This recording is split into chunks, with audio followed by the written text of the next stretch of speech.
Well, good evening, ladies and gentlemen, and welcome to tonight's meeting of the Eastleigh Local Area Committee, which is being broadcast and recorded via Microsoft Teams Live.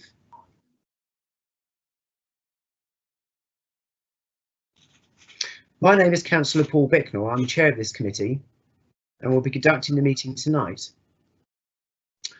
During the meeting, you will hear from members of the committee who are on your screen now. You will meet them all visually later, so you can see that they all look much better in the flesh than they do in their photos. Also present are officers of Eastleigh Borough Council, who are also now shown on the screen. They will present various reports throughout the evening that have been written and provided to support this committee tonight. If we experience a connection problem, this event will be paused. If a councillor loses connection or joins later, I will ask them to introduce themselves or reintroduce themselves for the benefit of the viewers. In the unlikely event of myself losing connection, the Vice Chair of this committee, Councillor Tina Campbell, will take over. We always welcome people to speak at the meeting, although this is a formal committee meeting of Eastleigh Borough Council and not a public meeting. Public participation during this virtual committee will be undertaken in a slightly different way. The members of the public that are registered to speak will be invited into the live event at the relevant agenda item and will be given a total of 3 minutes to speak. A verbal 30-second warning will be provided by the local area manager. People wishing to speak on an item on the agenda are able to do so before the debate starts. Once the debate has started, however, it is not possible to receive comments from the floor. Now, before I start, I would like to change the order of the agenda, please, and it'll be agenda items 1 through to 5. The order will be apologies, chair's report, public participation, minutes, then the declarations of interest. Then the agenda will run from agenda item number 6 onwards as printed.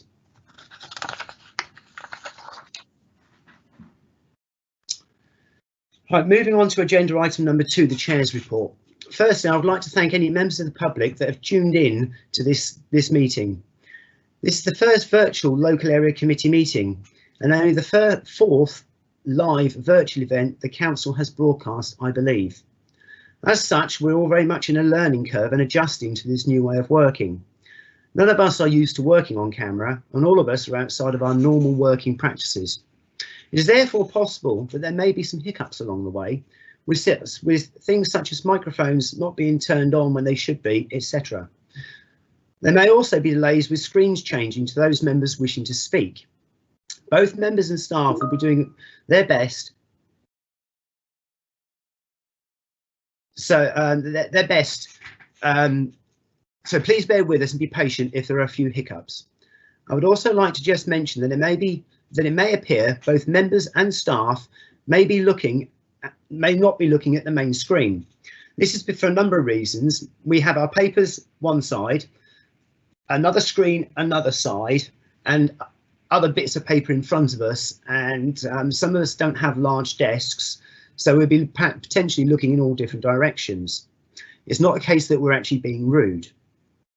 However, I said there might be some hiccups, and straight away the chair has made a hiccup on the agenda, because I actually said that before going to the chair's report we would actually do apologies. So what I'd like to do is I'd just like to pause my chair's report for a moment and just go back to apologies, and if I could ask Laura Johnson, Senior Democratic Service Officer, if she could read out the apologies, please. Chair, we have received apologies from Councillor Rosemary Reynolds. Lovely, thank you very much, and everybody else is present. So my apologies for that. I will now continue back with my chair's report. To start my report, I have a couple of areas of business to deal with outstanding from the meeting on the 21st of January.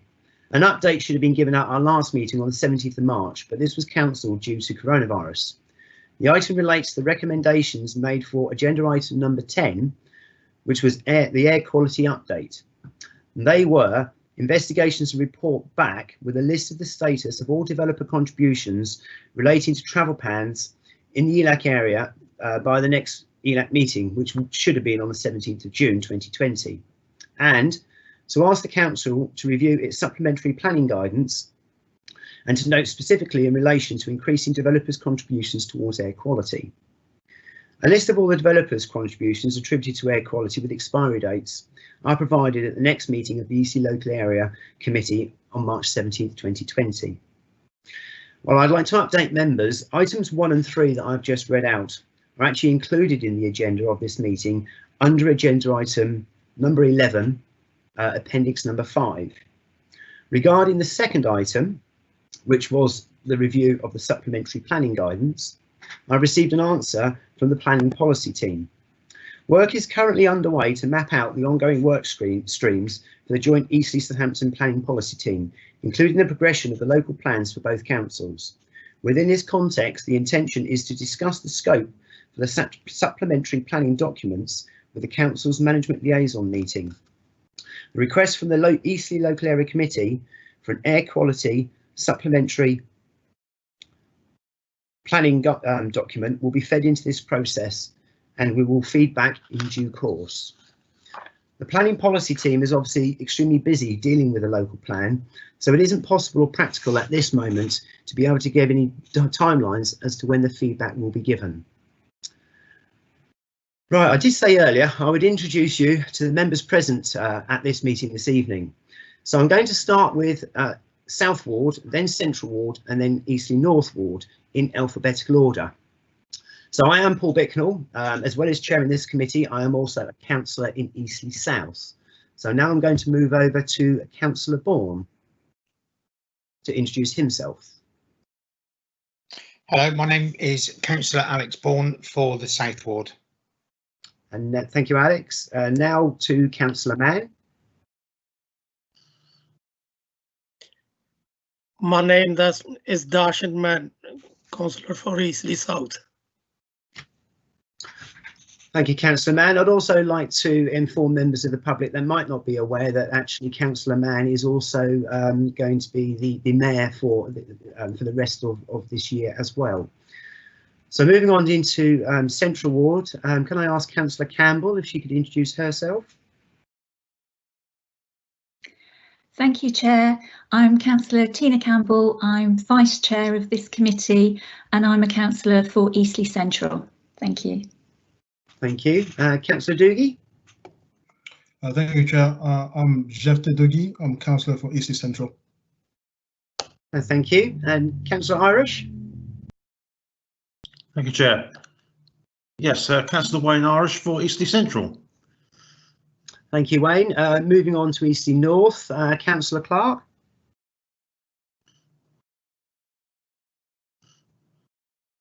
I am Daniel Clark for Eastleigh North. Thank you, Councillor Clark. And finally, can I ask Councillor Tyson Payne if she could introduce herself, please? Councillor Tyson Payne for Eastleigh North. Lovely, thank you all very much. I did say to members of the public they all look much better in the flesh than they did in their photographs. Now, obviously, there's a reason why we're all working this way, and the fact we're having a virtual meeting and not having a meeting in Eastleigh House. And that is due to coronavirus and the effect that it's had on every single one of us. It is fair to say that coronavirus has had a negative effect on all our lives, and sadly, some very much more than others. I'm sure I speak for all members when I say that our heartfelt condolences go out to anyone who has lost a loved one for whatever reason during this difficult time. During this time, a large number of people in our community have needed support, which has been provided by an equally large number of people volunteering their time to give help where needed. Again, I'm sure members would like to express their thanks and have minuted all the work these volunteers have undertaken supporting our community in Eastleigh. It's impossible to mention everyone, but special thanks must be expressed to Eastleigh Community Aid, One Community, Lockdown Radio, Eastleigh Citizens Advice Bureau and Eastleigh Food Bank for the massive amount of work you have all done and are still doing. Eastleigh Borough Council and its staff have played its part in facilitating a lot of work. Our bin men have received a huge amount of praise from the public, and our street scene team have worked tirelessly to keep all our green spaces looking grand. There is also a large number of staff behind the scenes that are not seen but work tirelessly to make things happen. Then there's everyone else in the community that have done their bit and much, much more. Quite simply, you're all heroes, each and every one of you. Now, to be able to show physically our gratitude, I'd like to give members the opportunity, if they would like to turn on the microphones, so we can show our appreciation by giving everybody in the community that has helped a brief round of applause for everything that they have done and will be doing in the near future.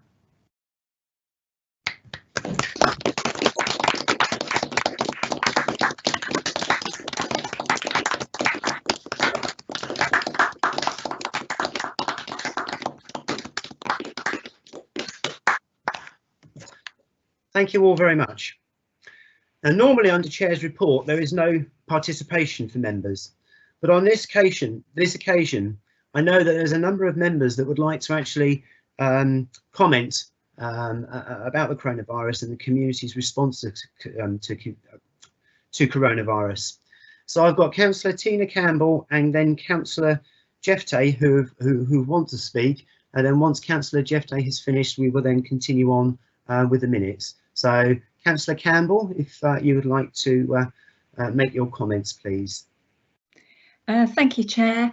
Of course, I'd like to endorse everything that you've said thus far, but I would be remiss if I didn't additionally extend my thanks to the wonderful volunteers of Age Concern in Eastleigh.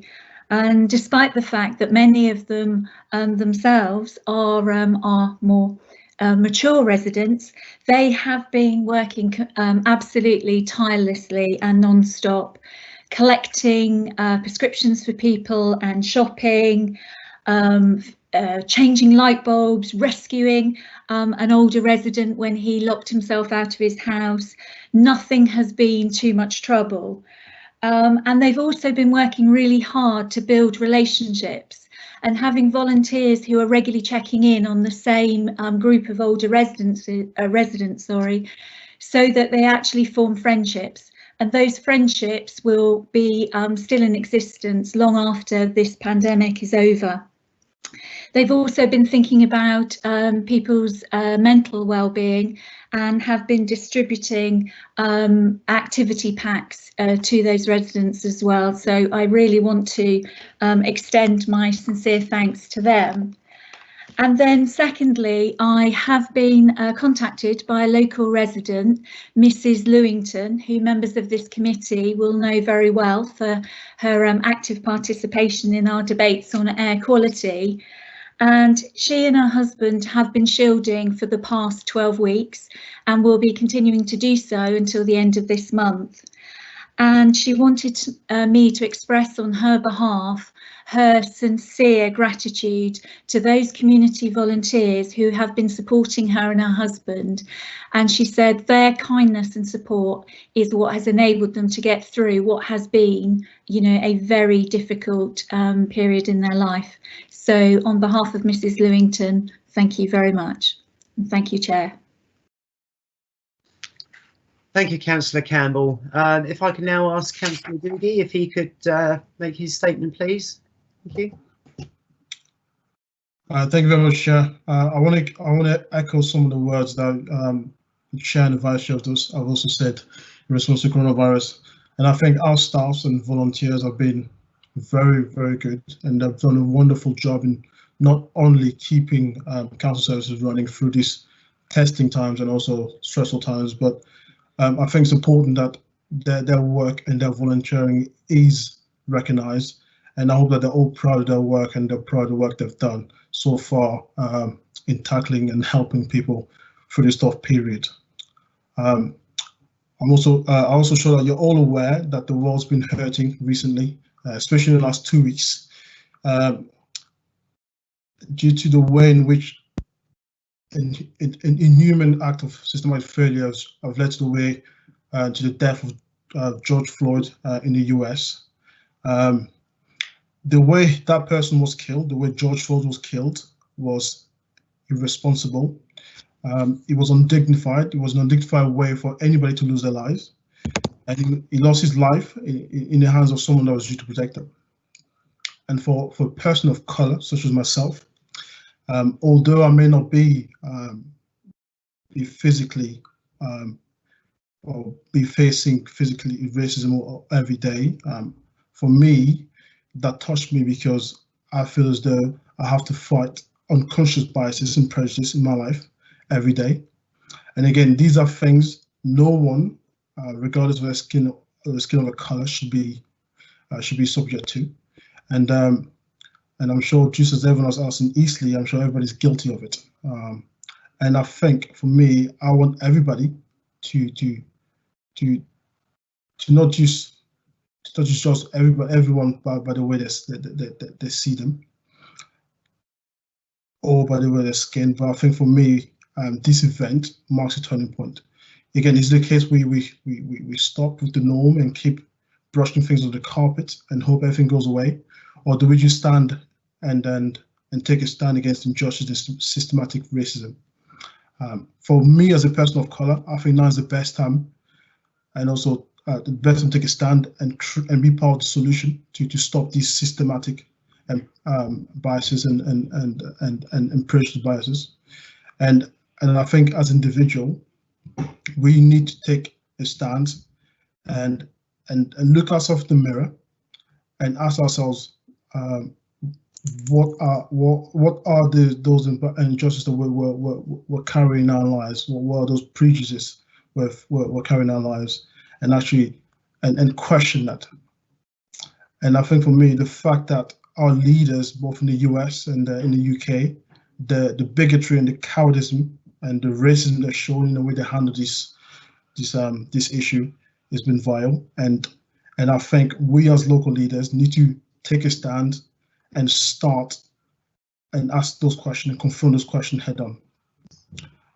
This disease cannot go on, and I think we as communities need to take that upon ourselves to challenge those prejudices. So I invite everybody on this committee to actually start that process within themselves and also carry on beyond it. Thank you very much, Chair.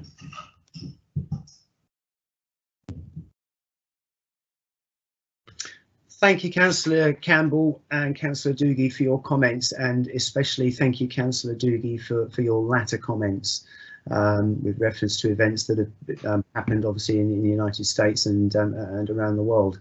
They are truly appalling, and agree with your sentiments in your statement. There's one thing that I think you absolutely hit the nail on the head. You mentioned leaders, but I think you're actually very right, and it's that actually local leaders have a very large part to play from bottom up. And you are right that each and every one of us needs to look prejudice in the face, and as you said, look in the mirror, and every single one of us can take responsibility to actually do that. We don't need to be told by government leaders to actually do that. We are empowered to do that ourselves, to lead as individuals, and not just members of this committee, but everybody in society, to lead as individuals, and lead by example. I'm sure this topic, prejudice, will come up again in the near future, and will be discussed further, within Eastleigh. But I do thank you for bringing it up, and I thank Councillor Campbell for her comments with reference to coronavirus. So thank you all very much. Okay, right, so Councillor Tyson Payne's back. Her PC did die, but it's now sprung back into life, so that's good news. So thank you very much for that, Councillor Tyson Payne. So I'm going to move on now to agenda item number 3, which is public participation. So could I ask Assistant Local Area Manager Siobhan Strand if we have any public participation, and if we do, if she could read out any representations received, please. Thank you, Chair. No representations have been received. Thank you. That's lovely. That's good. Thank you very much. Okay, so moving on to agenda item number 4, which is the minutes. So I'm not going to do what I would normally do and go through it sort of page by page, but could I check for accuracy first, please? So can I first of all ask if there's any councillors that have any issues with the accuracy of the minutes, please? I'll take silence as a no. Right, okay, I don't hear anything. I've got no messages and see no hands waving, so I will take the minutes as accurate. So could I ask Councillor Campbell if she could propose the minutes for me, please?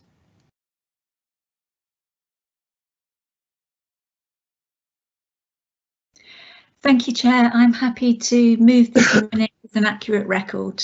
Thank you.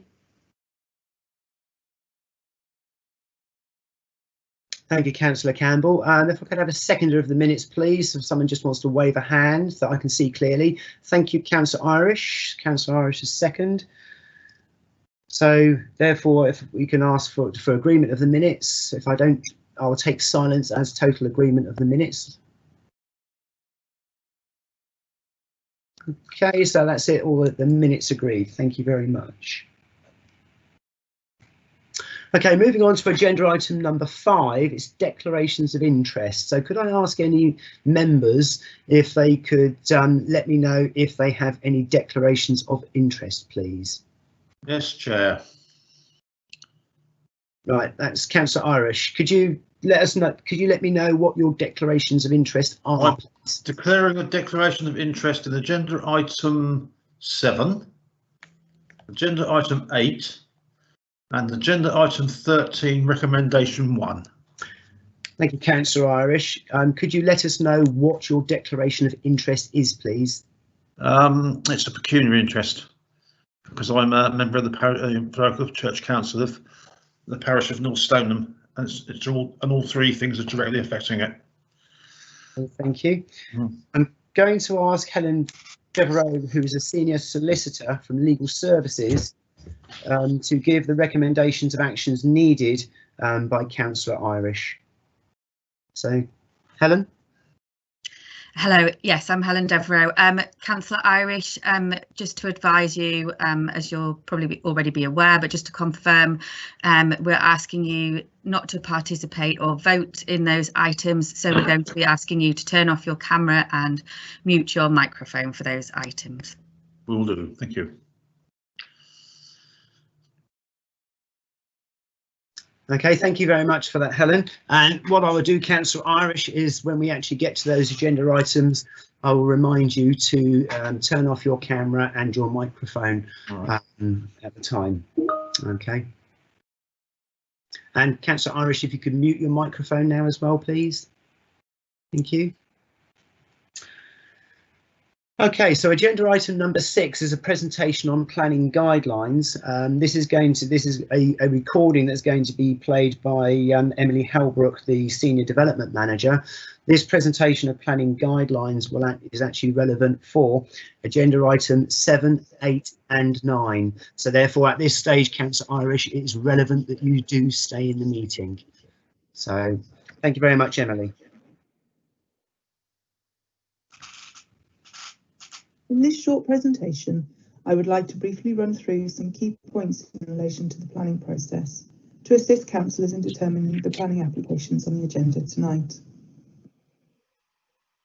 The starting point for determining any planning application is that a proposal can only be considered on planning grounds and must be determined in accordance with the development plan unless material considerations indicate otherwise.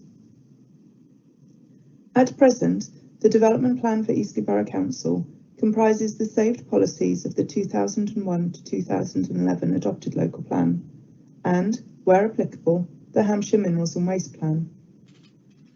The committee report for each application will refer to the Minerals and Waste Plan if it is relevant to that application. The Council has prepared a replacement for the adopted local plan, which covers the period of 2016 to 2036. This plan has been through the examination process and the inspector's post-hearing advice was received in April. Where there are specific policies relevant to a site, the committee report provides an indication of the weight that may be given to those policies. The report will also advise on the weight to be given to the submitted local plan in general. Other documents that may be of relevance include supplementary planning documents, or SPDs, which are adopted by the Council and provide more detailed guidance on specific matters. Guidance and policy published by government is also relevant.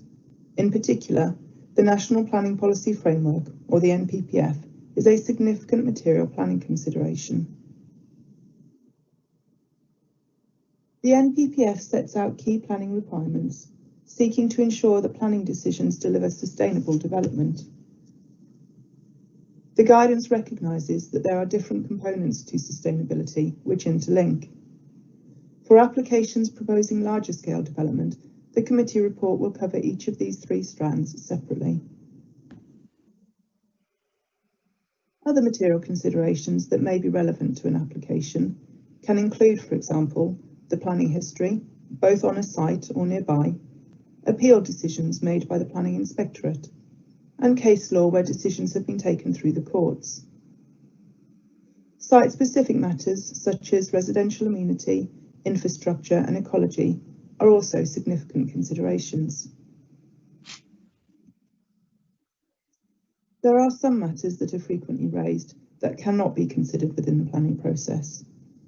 These include devaluation of property, civil matters such as boundary disputes, and matters that are covered by other legislation. As commissioners are aware, there are a number of different types of planning applications, which can be identified by the letter prefix in the planning reference. Of these, a local area committee will typically deal with three types of applications. These are full, outline, and reserved matters applications. Full applications have all the detailed information necessary to determine whether a proposal is acceptable, submitted in a single application as a one-step process. A two-stage process allows for outline and reserved matters applications to be submitted. The outline application seeks to provide sufficient information to determine whether the principle of development is acceptable and may potentially include some detailed matters. This is then followed by a reserved matters application or multiple applications at a later date to deal with the details not approved at outline. Typically, where planning permission is granted, conditions are imposed, which may require further information to be submitted, or may require certain details or measures set out in the documents supporting the application to be complied with. Where more information is needed, one or more discharge of condition applications will be submitted to the local planning authority. Where conditions are imposed, they must meet the 6 tests set out in legislation. This concludes the planning guidelines presentation. Thank you for your attention.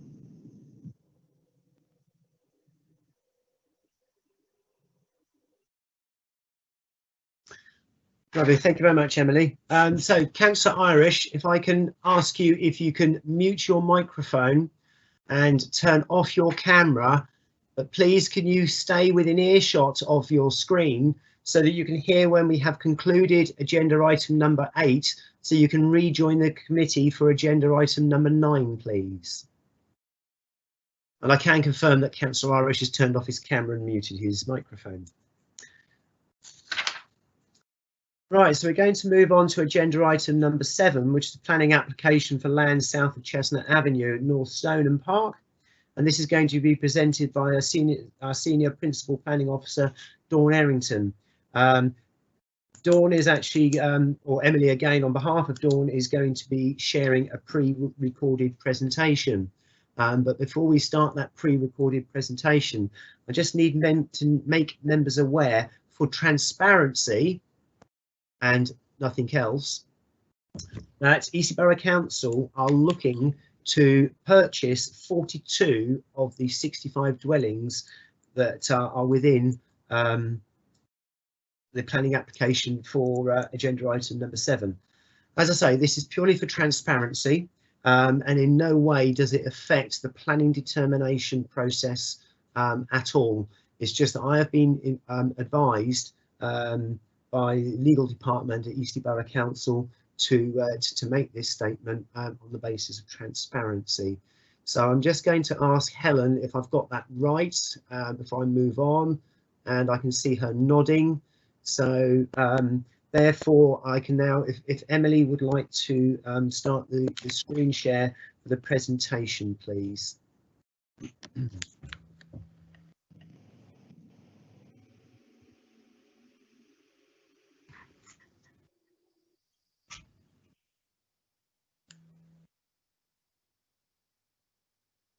Thank you, Chair. The first application for consideration is a full detailed application for 65 dwellings on the Stage 3 site of the North Stoneham Park development. These would be in addition to the 1,100 permitted under the original outline permission for the whole site. The proposals also include public open space, landscaping, roads and footways, car parking and drainage works.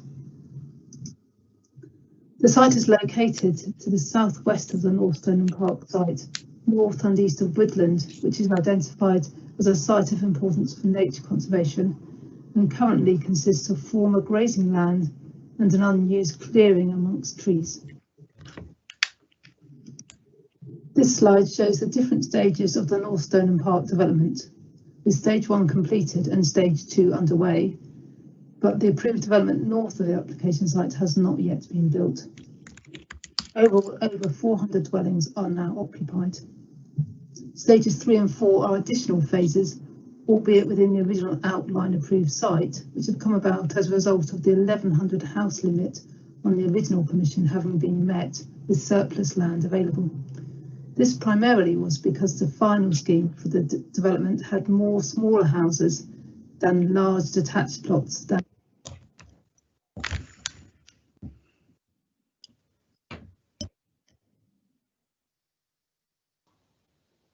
Did that go live, that presentation, or do you want me to start it again? It went live, but sadly we didn't see the all the different slides. So can I ask if you could run through it again, please, Emily? Yep, we'll try that again. Thank you very much, and apologies for viewers that are watching. I did say there might be a few hiccups.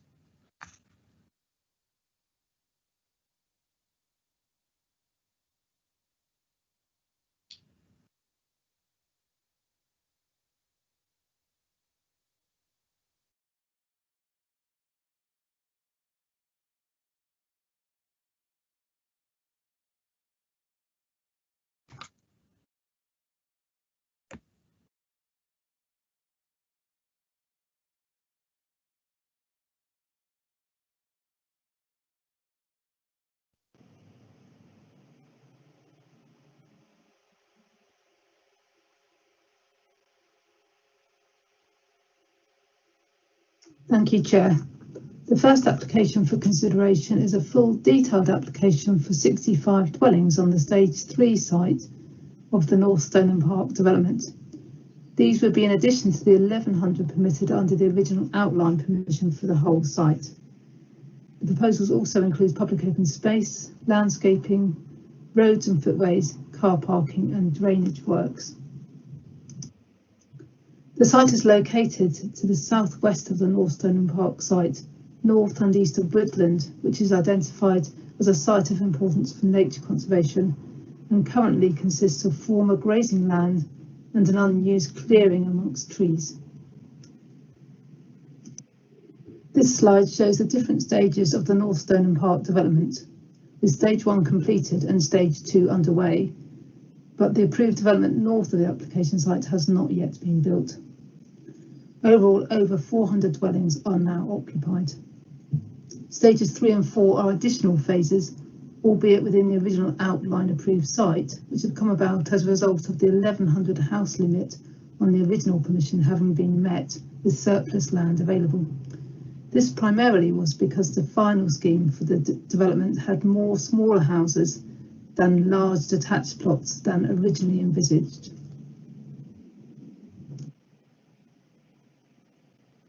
This situation was recognised a couple of years ago when previous plans for an additional 39 units on the Stage 3 site were approved.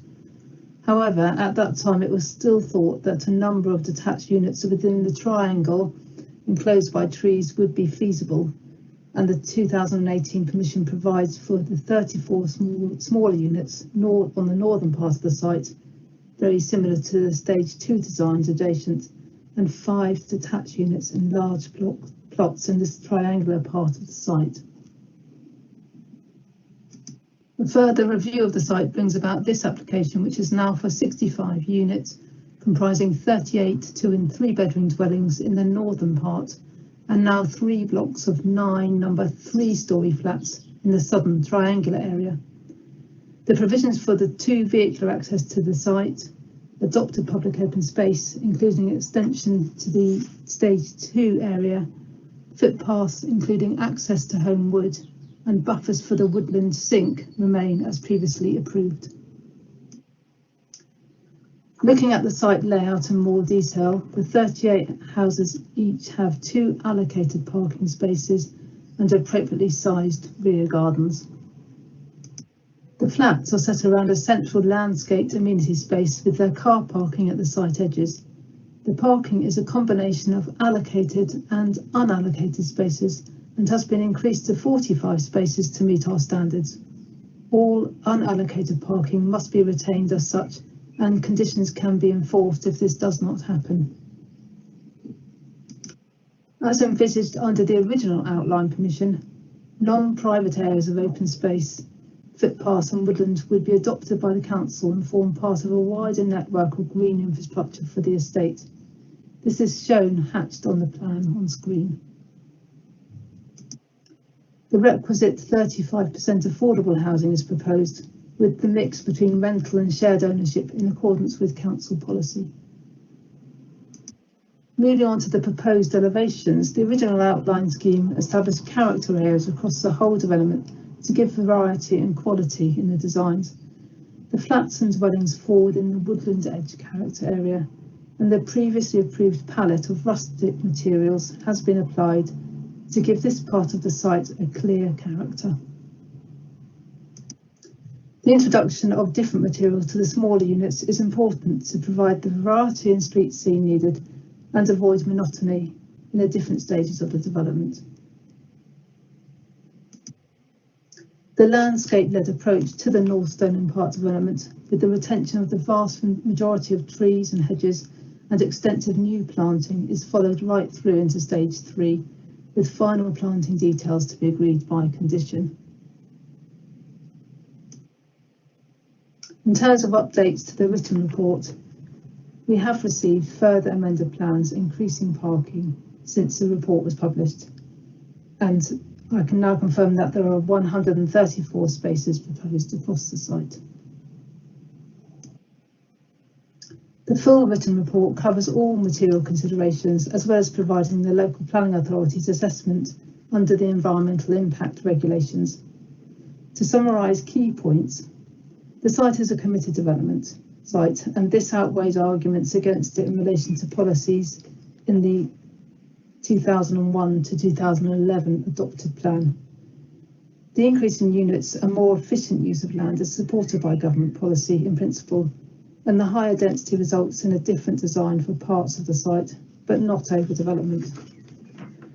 As previously required, ecologically sensitive woodland, watercourses and habitats are protected, and there is extensive new tree planting proposed. Traffic has been raised as a primary issue by those residents further afield on the new development, and officers do appreciate that until all the road improvements, new footways and cycleways and other transport measures are in place, there can be a period when the impacts seem worse than expected. Whilst the additional traffic impact from 65 units is minimal, the developers are required to fund further transport improvements in addition to those already secured. Parking has been addressed in the amended plans. The written report also details all conditions and mitigation which is required, including the Section 106 legal agreement terms. Subject to the conditions and Section 106 detailed, the recommendation is to grant permission. Thank you, Chair.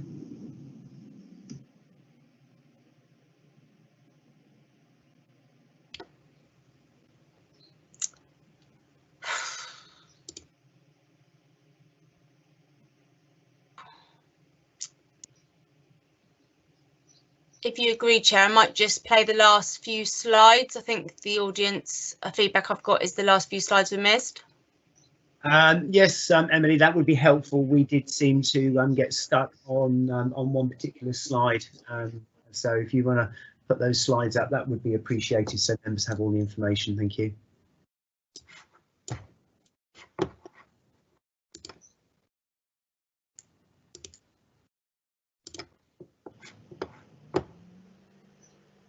Units, a more efficient use of land is supported by government policy in principle, and the higher density results in a different design for parts of the site, but not overdevelopment.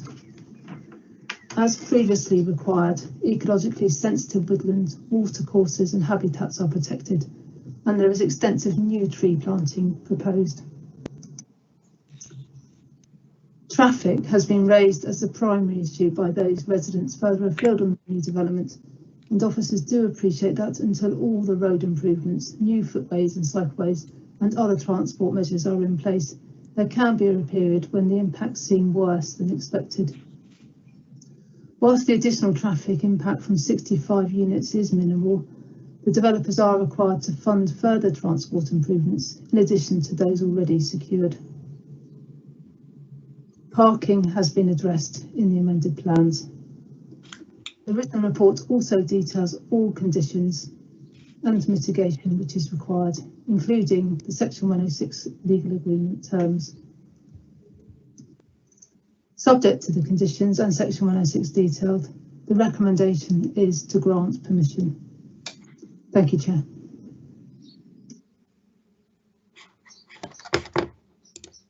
Okay, because you did the presentation, Dawn, can I just ask that all the slides did come through to members, because obviously we only know what we saw. We don't actually know if anything was missing.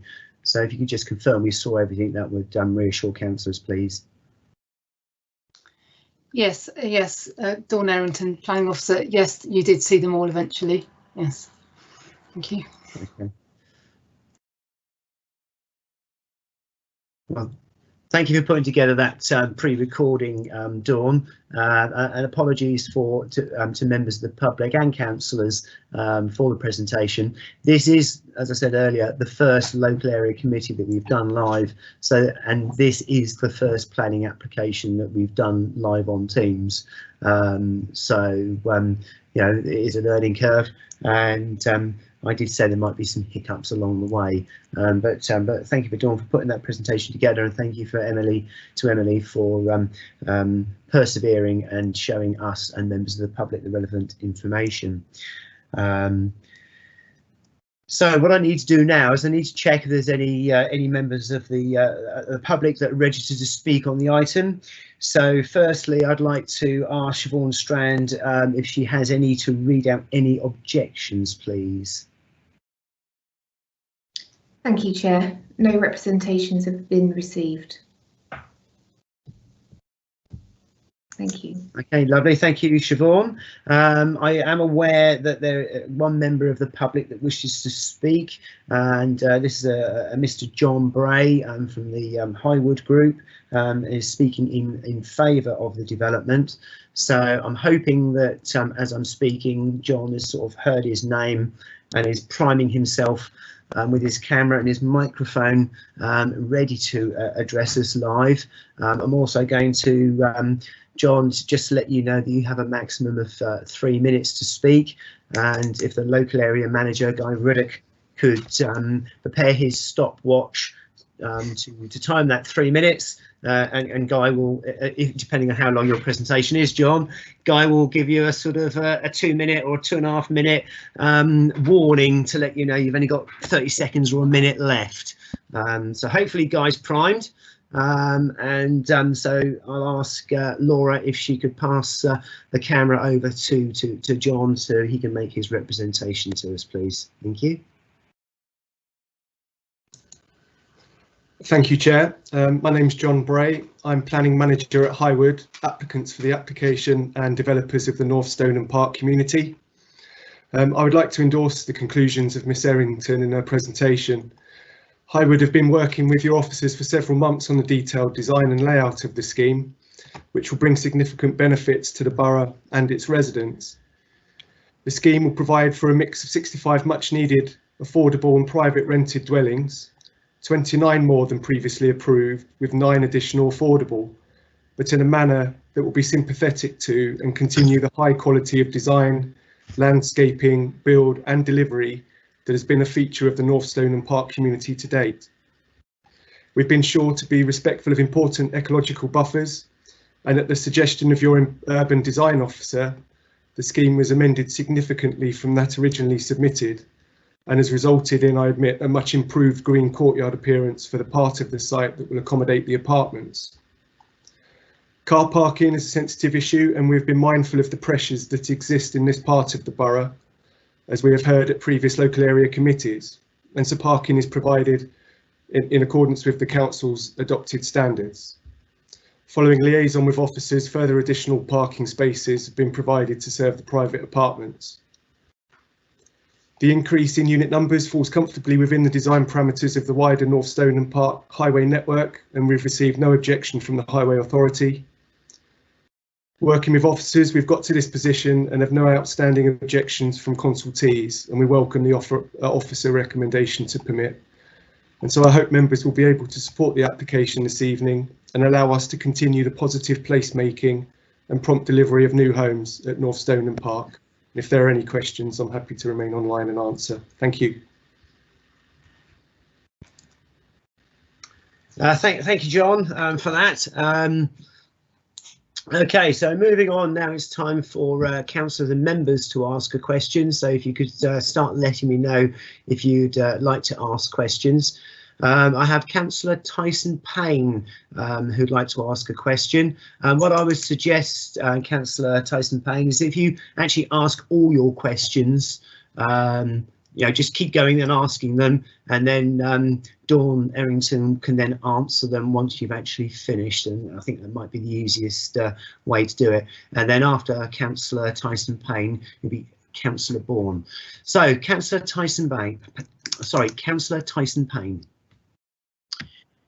Thank you, Chair. I only actually have one question. I was just interested in the breakdown of flats as to how many 1-bedroom and how many 2-bedrooms.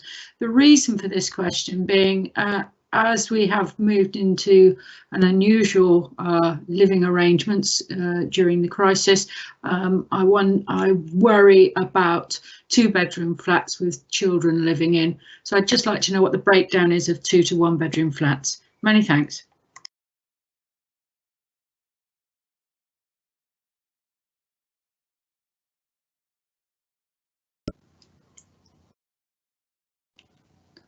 Thank you, Councillor.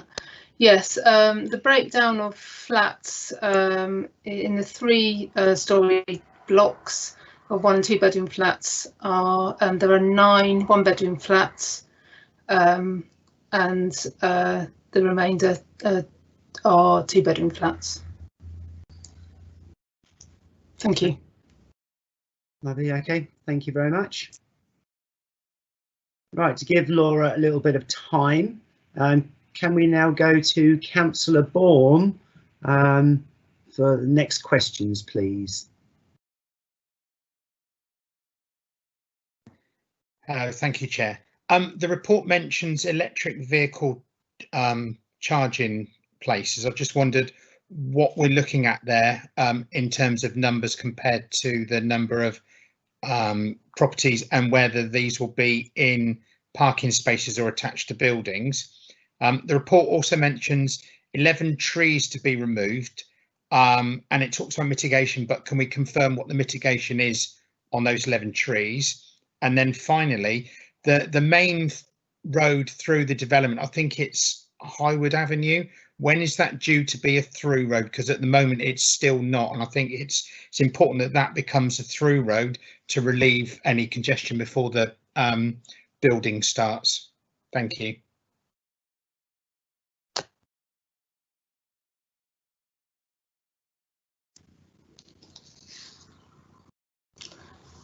Thank you. Yes, thank you, Councillor. Yes, condition 6 recommended in the report is for details of electric vehicle charging to be submitted and agreed. So I don't have precise details at the moment in terms of where they will go. Obviously, we'll work to get as much as possible on the site, but we're quite early days on that in terms of approving those on new housing sites. For tree removal, yeah, the tree removal is for very low grade U grade trees within this enclosed woodland area, but there are 95 new trees going in on the landscaping plan. So yes, I think from memory it's about 18 trees to go. So definitely a net increase on trees.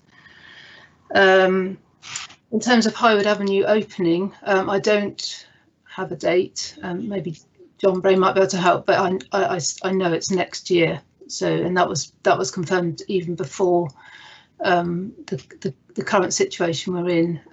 So I suspect there'll be a bit of delay on that as well, but hopefully early next year. Thank you. Okay, thank you, Dawn. Thank you, Councillor Bourne. Perhaps, I don't know whether John Bray can indicate, because I can't see him at all at the moment, whether he can indicate if he can answer the question about Highwood and Highwood Avenue and give us a date, please. Hi, Chair. John Bray from Highwood. I haven't got the date, I'm afraid, as to when that would open. I can try and liaise with a colleague quickly and get back within a couple of minutes, but I don't know off the top of my head, sorry.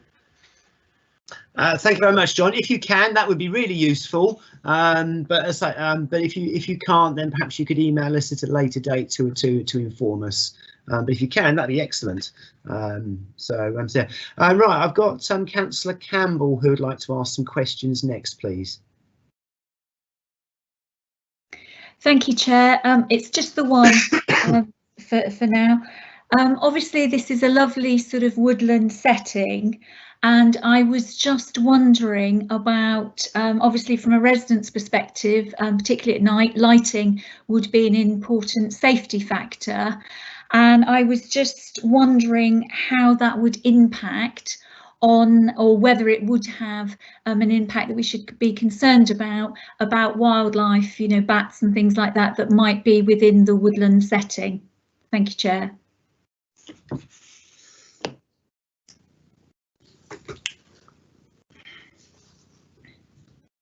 Yes, thank you, Councillor.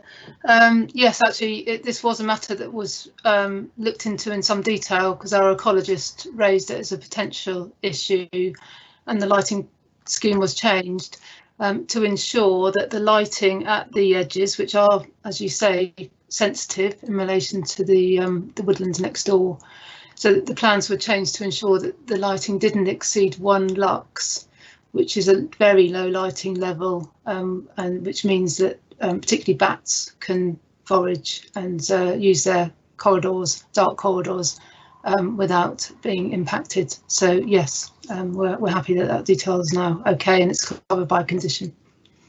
Thank you.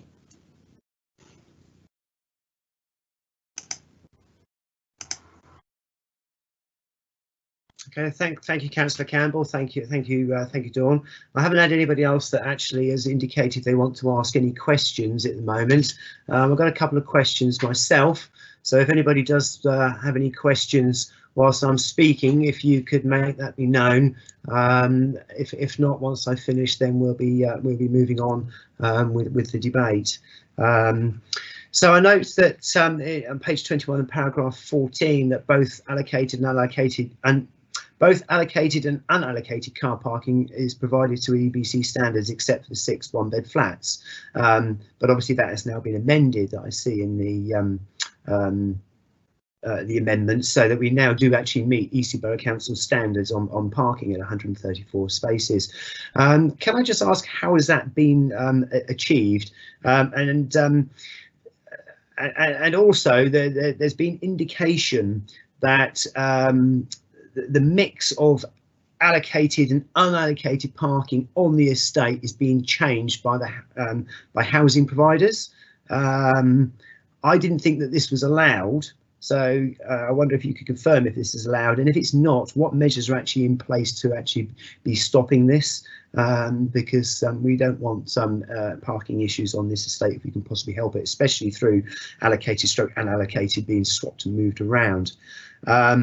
You've answered my question already about the design code and the rustic feel in this area being blocks of flats, but I want to pick up on page 32, paragraph 74, where it actually mentions Southampton Golf Club have raised objections regarding hole number 6 and stray golf balls. They also raised the issue of trespass, as the only fence that's in place is a post and a wire. Would you be able to answer actually whose responsibility is it to prevent stray golf balls, and actually whose responsibility is it to prevent the trespass? Is it the golf club because they want to stop people coming into their land, or actually is it the developer? And the last question I have is on page 22, paragraph 30. It's in regard to the ecological officer seeking a greater 15-metre buffer. It actually goes on to say that conditions are recommended. I mean, is it possible that that 15-metre buffer increase can be accommodated, and what are those conditions, please? Because I wasn't able to identify them in the report, Dawn. So that's all the questions I have. You'll be pleased to know, Dawn. Thank you.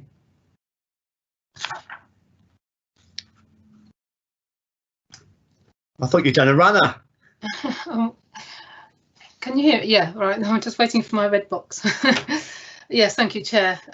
Yes, as you've noted, parking was increased after the committee report was written, and we're now up to 134 spaces.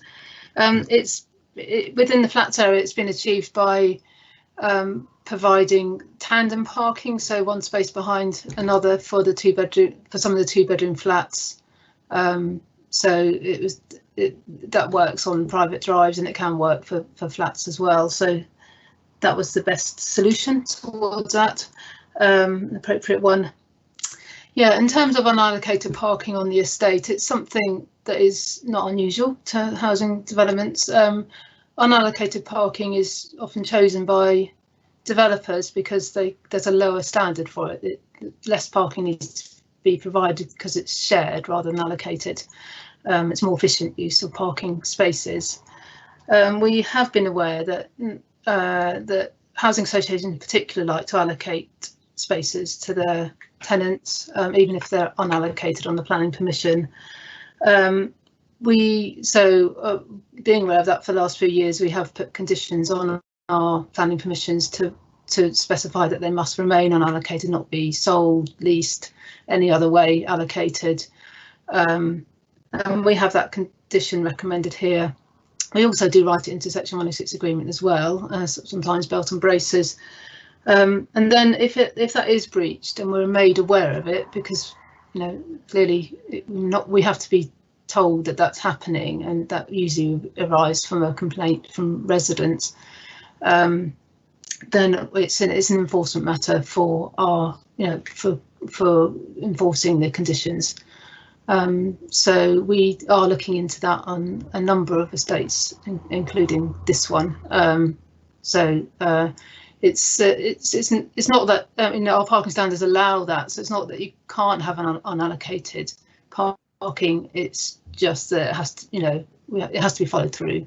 So and we will do so on the estate, particularly if it causes an issue around sort of knock-on effects with then sort of indiscriminate extra parking, because people can't, who should be able to share a space can't do that, and they cause a problem on the highway.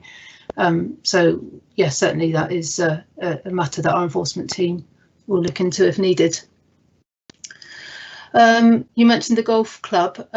Yes, interesting objection. So the golf club abuts Home Wood, and the nearest point to the golf course to the development site is 90 metres away. So there's no direct relationship between the golf course and the development site. But it abuts Home Wood, which has public access to it. and has had for decades. They're concerned, they haven't raised it previously on any of the other Stoneham applications, is that increased housing means increased public use of Homewood and increased risk of the public trespassing onto the golf course and being at risk from stray golf balls which may or may not land in Homewood. I think the reality is, and I have been on site with them and we've walked it, and they did struggle, to be honest, to show me where the issue was. The reality is that the paths are well away from the boundary, but the fencing is very poor, and you ask about that, and I think that is actually the golf club have a responsibility to, if they're concerned about trespass and concerned about risk to the public, to fence it appropriately themselves. Yeah, it is something that we can look at in terms of the Homewood project, which is a public access project if needed. So I think we are, you know, it's appropriately covered. You also asked about the buffer, so it's a buffer to the site of importance for nature conservation, which is the woodland. Our requirement is 15 metres. That is the guidance that we work to, that Natural England work to. Our ecologist does ask for greater buffers than that, and that's, you know, that's within her right to ask for that, but the reality is we can't insist on that. In fact, you know, the buffers are at 15 metres at some points, but actually much larger in other points on the site. You know, it varies. So we have got the minimum 15, but we do have larger buffers at points, and that is sufficient to ensure that that the development doesn't, and the use of the development doesn't impact adversely the woodland. And we also had the flats pulled away from the woodland edge, so further into the site, and that reduces the risk of shadowing, which I think is also one of the functions of the buffer, to make sure that development doesn't shadow woodland. Yeah, I'm happy to recommend that as it is proposed, and that also aligns with the previous planning permission for the 2018 for the site, which had 15-metre buffers as well. You've asked about conditions, and this is where I'm going to have a look. So we've condition 11 requires all compliance with all the ecological enhancement and protection provisions, which includes the buffers, as do the landscaping plans also ensure that the buffers are appropriately planted and landscaped. So yes, and condition 4 specifically is the one about the 15-metre wide buffer. So and that requires a scheme for the management of it to be submitted and approved. That land will actually be adopted, so that long term it will be managed by Eastleigh Borough Council, which is a good appropriate management regime. Thank you, Chair.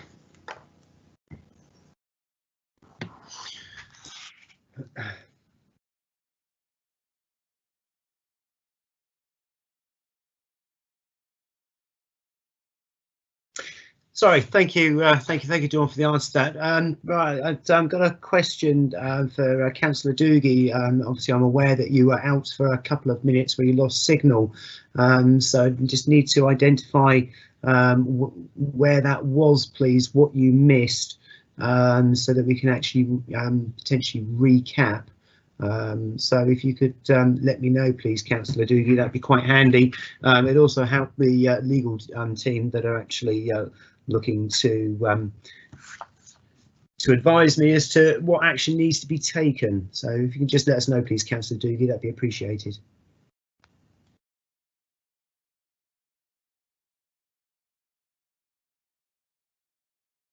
So, Chair, did you want me to do it over here or on chat? No, just over the air. I just need to know what it was, you know, where you came back and it appears that there's a 2-minute gap, so we just want to identify which bit that was that you didn't hear, so that we can potentially backtrack and summarise for you. So okay, so yeah, that's fine. So I missed the last sentence of your questions, and then came back in at the last sentences of Dawn answering, essentially. Right. Okay. So it sounds as if then I need to ask my last question again, which was to do with ecology. You obviously heard the question about golf balls, Jeff Day. Sorry, Chair. Dawn, if we could ask Dawn to just summarise her answer. You don't need to ask your question again. We don't need to have to go through you asking your question. Dawn could just summarise their answer rather than having to go back through that again. Okay, that's fine. Thank you, Laura. Thank you very much. Over to you again, Dawn. Right. So, okay. Thank you, Chair. I think I need to answer the questions around parking, unallocated controls, and the golf club, and I think you heard the final answer around the buffers, as I understand it. So yeah, additional parking has been achieved by using tandem parking for the 2-bedroom flats. Unallocated controls are through enforcement of planning conditions, which we do on estates where necessary. The golf club the question was around who is responsible for their boundary, and my view is that they are, but the Homewood project can, if necessary, look at boundary treatments if we do think there is a risk of public trespass. And I think that that answers very, in summary, the questions that you missed. Let me know if I've got that wrong. Thank you. Okay. Thank you very much, John. Thank you, Jeff. So, yeah, and I've had the heads up that from the legal department that's fine, that's covered. So thank you for the legal department for that. Right, I've got Councillor Campbell that wishes to speak, please, speak and ask questions. So, Councillor Campbell. Thank you, Chair. Just wanted to go back to the parking issue and just to make sure I've correctly understood one point. Obviously, where the site is situated on match day when Eastleigh's playing, we can have some issues with parking and things like that. And with the element of unallocated parking, would Dawn be able to confirm that if there are any parking issues related to, people parking in that area who shouldn't be in that area, am I right in believing that's actually down to the Housing Association to enforce that? That wouldn't be down to Eastleigh Borough Council, or have I misunderstood that? Thank you. Yes, thank you, Councillor. Yes, you're right. So the unallocated parking is in the privately managed by Vivid. It will be parking areas for the flats. And it is very private. There might be unallocated, but they're still private parking and will no doubt be signed as such and overlooked. And I think actually it's the furthest point away from Eastleigh Football Club for the whole estate in terms of walking distance. So yeah, hopefully there won't be a problem there, but it is a management issue for Vivid, and one of the conditions requires a management plan details to be agreed by us. Thank you. Thank you, Councillor Campbell. Thank you, Dawn. Right, got some question. Councillor Doogie would like to ask a question, please. Thank you, Chair. Dawn, in terms of the bins, now seeing that the development is across 2 boroughs, who's going to be mainly responsible for that? I'm not sure whether some of you already asked that, but who's going to be responsible for collecting the bins? Is it going to be the case we're collecting all the bins, or are we responsible for our side, or they're responsible for their side? Yes, thank you. Thank you, Councillor. This site is actually wholly within Eastleigh Borough Council area. So it will be Eastleigh Direct Services, or I think with the flats you can have a private contractor, but it's Eastleigh Borough Council normally that would do the refuse collection for the site. yeah, I think the next application is a cross-boundary one. Thank you. Thank you, Councillor Doogie. Thank you, Dawn. Right, I have no further questions. So could I ask Councillor Campbell if she could propose and move the recommendation, please?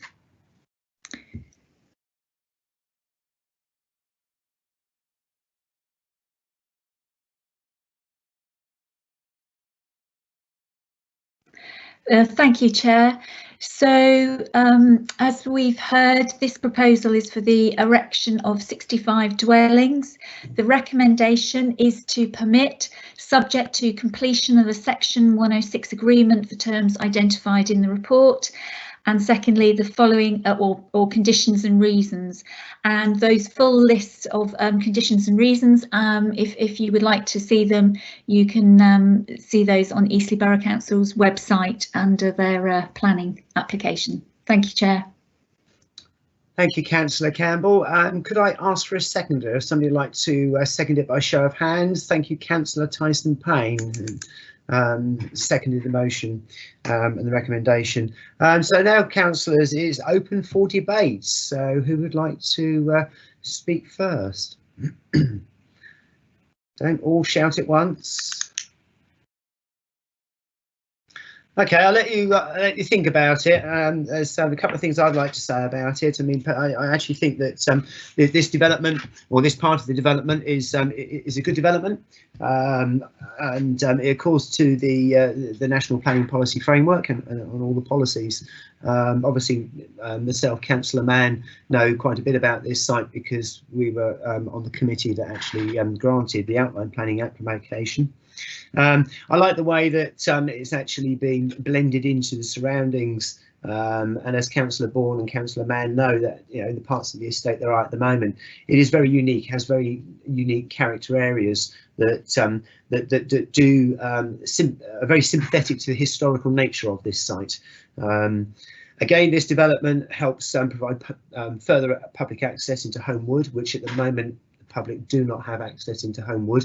Not technically, you can get in there, but it's not sort of hasn't been made open to the public. Obviously, it is good that the developers Highwood and obviously Eastleigh Borough Council have identified a change in the housing market, and the developers have actually been flexible to recognise that, from unsaleable 3-4 bed detached houses to actually an increase in housing stock that people want and are actually buying, and as a result of it, the affordable component has increased from 14 to 23, with an increase in 9. The landscaping again is around the entire estate is very sympathetic, and on this part of it, yes, there's 29 trees to actually be removed. And when I say trees, they're low-grade trees. They're not ancient trees, but 66 are being planted, which is obviously a ratio of 1 to 2, which those of us in ELAC are obviously extremely pleased with that. And that so overall, I think it's a good development. I do especially like the Swift boxes. I have a thing about Swifts. Due to the fact that I don't actually get them nesting in my Swift boxes. They've been taken over by sparrows and starlings, but they're just as delightful. But Swifts are struggling, along with a lot of other things, due to lack of nesting sites, because people like me have had their gutting and soffits done, so they can't actually get underneath the eaves and into your loft like they used to be. So I think there's a lot of positives for this. And so I'll be quite happy in actually supporting this development or this application we have set before us. So does anybody else want to add anything?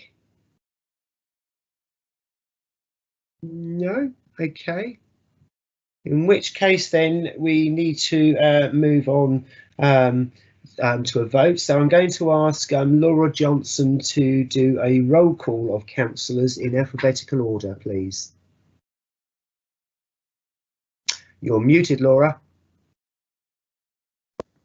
Apologies, that was Can I just stop you there a moment? Councillor Campbell has just come in and got in there with a very quick speak. So Councillor Campbell, please, before we go to the vote. Thank you, Chair. Sorry, I couldn't type it quick enough.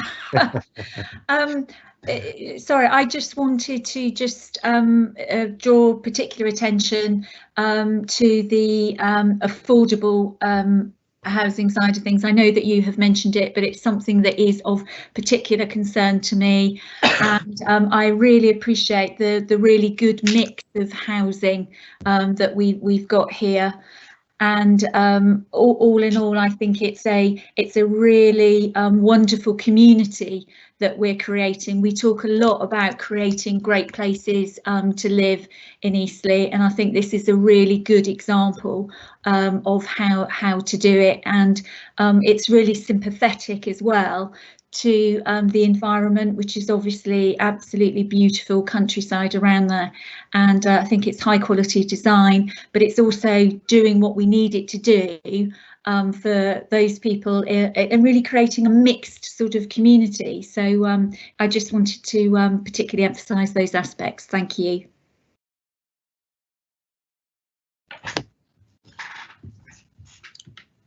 Okay, thank you, Councillor Campbell. Okay, I've got no other indications that anybody else wants to speak, so we'll try that again. So I'm going to ask Laura if she could do a roll call of councillors, please. Thank you, Chair. Councillor Bicknell, can you confirm that you were present for the entire item? Yes, I can confirm I was present for the entire item. And can I have your vote, please? In favour. Councillor Bourne, can you confirm you were present for the entire item? Yes. And can I have your vote, please?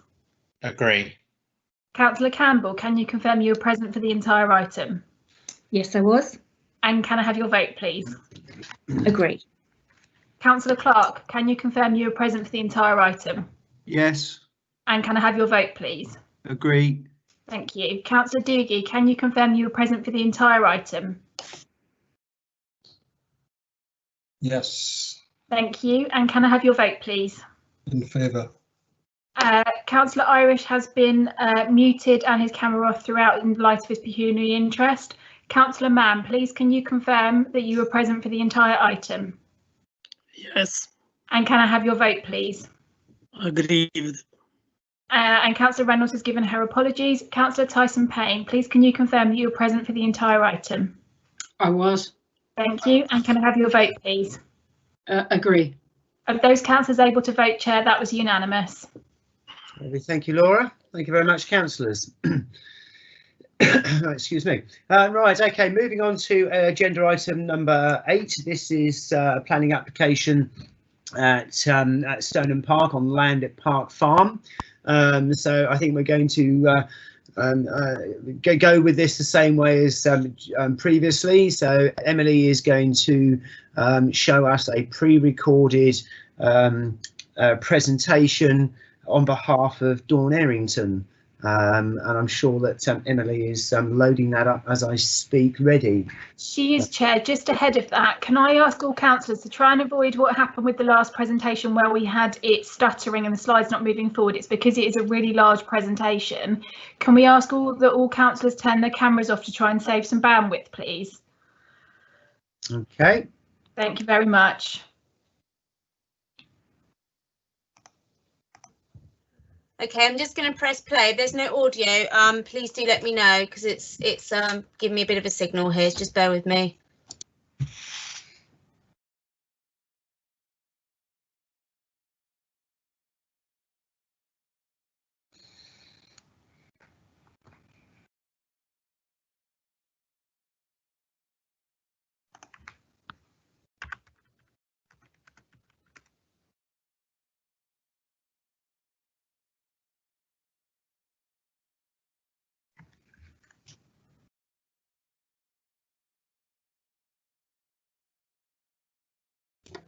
Can I confirm you can hear that, please? No, can't hear anything yet, Emily. Okay, I'm going to have to retry that. Bear with me a second.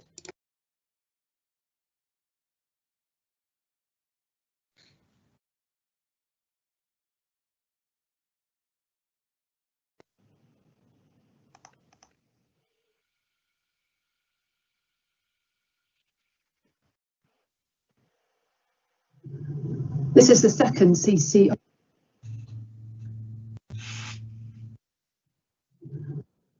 Okay.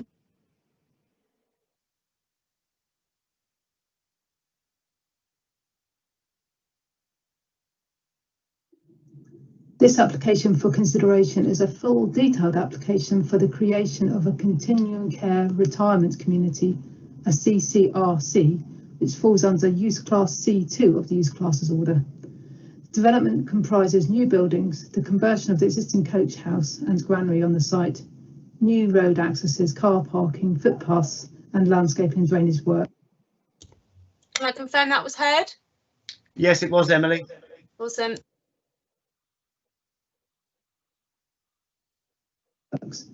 Existing sheds are demolished.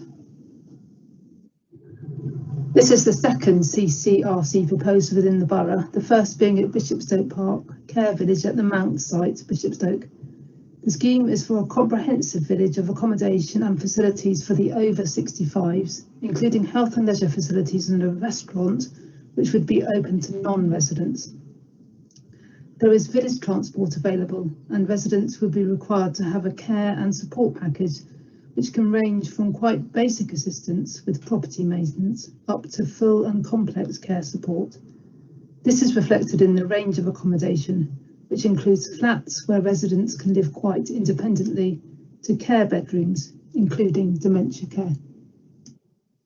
The care village is located at the southern end of the North Stoneham Park development, shown coloured pink on the screen. The site sits within both Eastleigh and Test Valley areas, with Stoneham Lane to the east and the new Highwood Avenue to the north. The site contains the most remaining heritage assets of the former historic estate, and this has given opportunities for their permanent retention and the proposed design. The Eastleigh Angling Fishing Club lakes are to the southwest. These are the original lakes for the historic estate. And the Grade 2-star listed St Nicholas Church is located to the southeast. Adjoining the site's western boundary in the Test Valley area is a listed wall for the former estate walled garden, and the application site itself includes a former farmyard with 2 unlisted buildings, a granary and a coach house, which are intended to be restored and converted. The large green area to the north and east of the site is retained parkland, and this provides a key vista between the church and the shrine in Avenue Park above the northern lake, and any buildings need to be set outside of this line of vision. The application has been made in duplicate to both Test Valley and Eastleigh Borough Councils, and as can be seen by the green line on the screen, the borough boundary firmly bisects the site. The Eastleigh area to the east primarily is to accommodate the key landmark building envisaged from early plans and in the outline plan permission for the Stoneham estate, essentially a new mansion house to replace the one which was demolished. The committee makes a decision on the Eastleigh part, which also includes some flats north of the green line, whilst the Test Valley Committee will decide the proposals to the west of the green line on the 23rd of June. And this primarily comprises care apartments and the conversion of the coach house and granary. Conditions, the Section 106 agreement and the habitat assessment, appropriate assessment, all have to be jointly discussed and agreed. So in plan form, this is a proposed site layout with the landmark care home with 40 bedrooms and 41 care suites and communal facilities around a courtyard with car parking to the rear and access off Stoneham Lane. This is the Eastleigh part, in addition to care apartments in 2 blocks on the northern boundary, just within the Eastleigh area. In the Test Valley part are the coach house and granary for conversion, further blocks of care apartments, 91 in total, and also retained woodland with a new permissive path for public use. The 2 vehicular access points are from Highwood Avenue for the apartments and the village centre facilities, and from Stoneham Lane for the main building. There are 142 car parking spaces proposed across the site. The vista through the park towards the church is retained with buildings set clear of the line of sight. The new permissive path through the site is to have information boards describing the site's history and pointing out the retained heritage features, including the listed wall, the granary, coach house, and also an ice house, ha-ha and carriage drives. Members have seen these elevations evolve, and the new Georgian building is designed to face northwards up the new park and east towards Stoneham Lane, using classical features and proportions, and it would certainly form a statement building on the site of the former estate mansion. The eastern elevation drops down due to site levels, and its design has been amended to ensure that the white principal element remains dominant in the key view. The north elevation also shows the more subservient village centre yellow brick building with glazed link to the former coach house, which is to be converted to a wellness suite with first floor apartments. This is a close-up of this main building and also the link building. The south and west elevations also show the level changes on the site and the use of materials, and these elevations are secondary ones which face the car park and the care apartments. The row of apartments on the northern boundary, which just fall within the Eastleigh area, are of traditional design, reflecting the existing new development opposite. The full street elevation is indicatively drawn on the bottom of the slide. For information only, and not part of the decision by this committee, is development in the Test Valley part of the site. Apart from the coach house conversion and extension, Test Valley have sought a contemporary design for apartment blocks within the inside of the site envelope in order to keep their height to an acceptable level. In respect of updates to the written report, we're still awaiting further comments from the Environment Agency and ask that the matter be delegated to the Head of Housing Development to consider and update conditions as necessary. The detailed report sets out all relevant considerations and includes the Council's assessment under the Environmental Impact Regulations. Key matters to bring to members' attention are the points concluding that the development is acceptable in principle and indeed supported by the previous outline permission and planning policies. There is a need to balance the general and affordable accommodation on the North Stoneham Park development of over 1,100 units with accommodation for the elderly. Built heritage is safeguarded, including views of the church, and the design and ecological requirements of consultees are met. The job creation of 130 new roles is not insignificant, and the opportunity for the public to use the village centre facilities and permissive path is of wider social benefit. While some health services will be on offer within the village facilities, it is also agreed that off-site health facilities in the local area should be funded to assist in meeting extra demand. So, to conclude, the development with all the controls and mitigation referred to in the report is considered to be sustainable on all counts, and the recommendation is to grant permission with delegated authority given to the Head of Housing and Development to finalise the conditions, the Section 106 agreement and the appropriate assessment following further discussion with Test Valley. Thank you, Chair.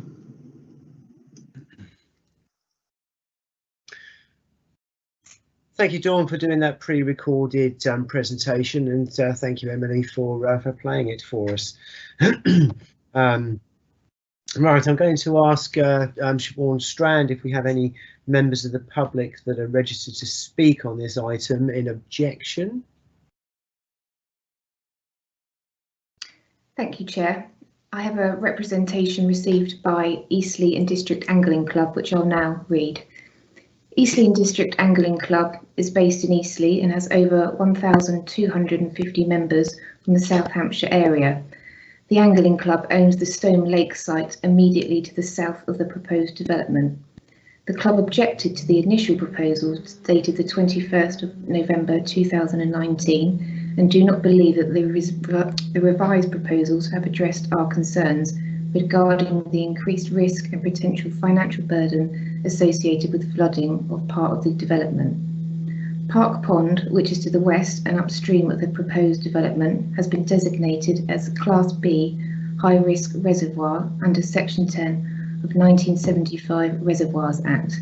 This reflects the risk to properties and life should there be an uncontrolled total release of water from the pond following a breach in the dam.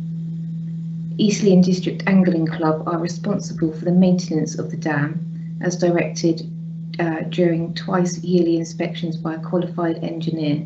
Should properties be built in the inundation area, the lake and dam are likely to be increased to a Class A high-risk reservoir.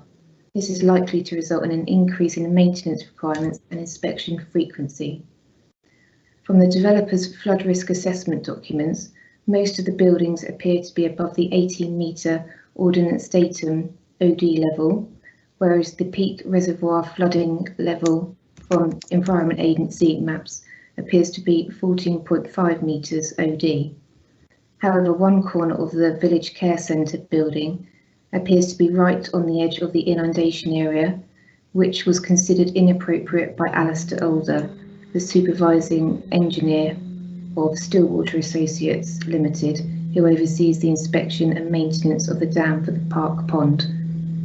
We note that the proposals refer to the flood risk from Shrubbery Pond, which is a smaller pond, and should its dam be breached, would pose a lower threat to the development. The much larger Park Pond, which is immediately upstream of Shrubbery Pond, is the main risk and appears to have been overlooked. Eastleigh and District Angling Club should not be expected to absorb the increased risk and financial burden relating to Park Pond and its dam as a result of part of the development being in the inundation area. We believe that the risk sits entirely with the developer, who should fund any measures to militate against potential flooding issues. We expect this to be addressed in detail in the proposal so that the Angling Club faces no additional costs or risks. Thank you, Chair. Thank you, Siobhan. Could I just ask, because for a check, Councillor Tyson Payne, could you put your camera on, please, because we are below capacity. Thank you very much. Brilliant, excellent.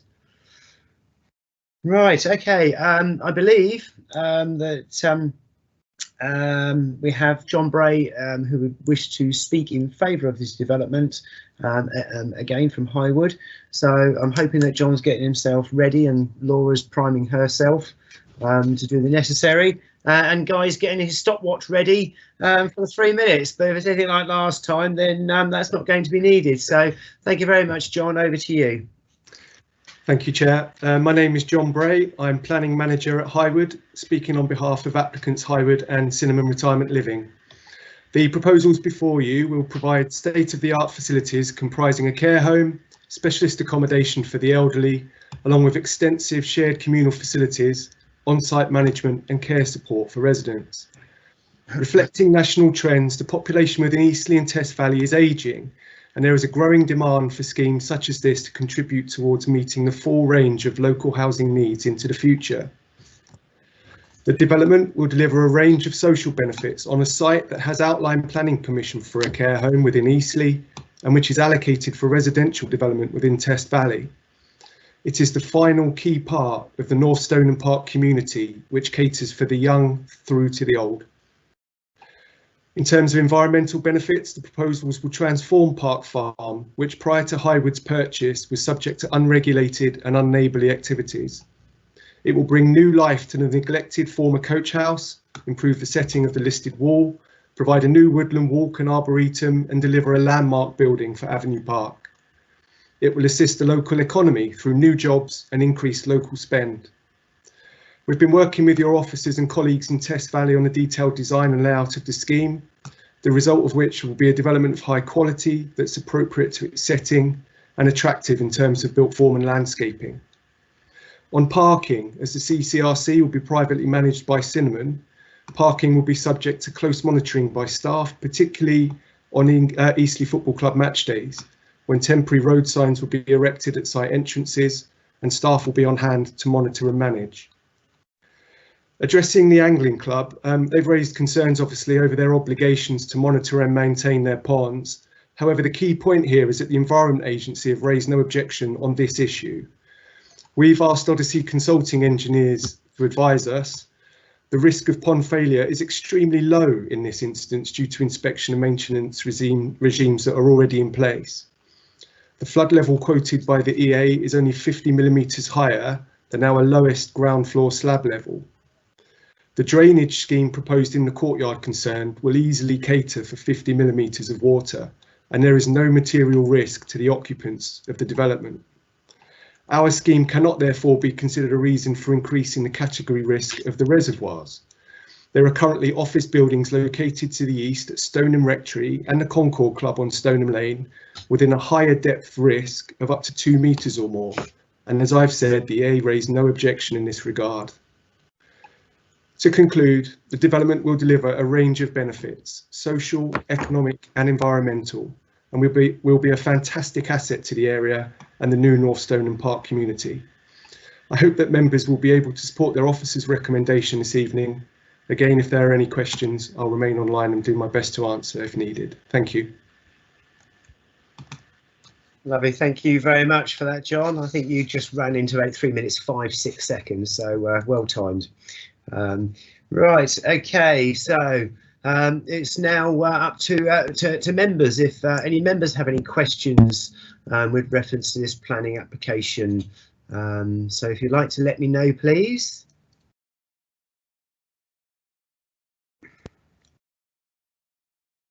Right, okay, so it doesn't.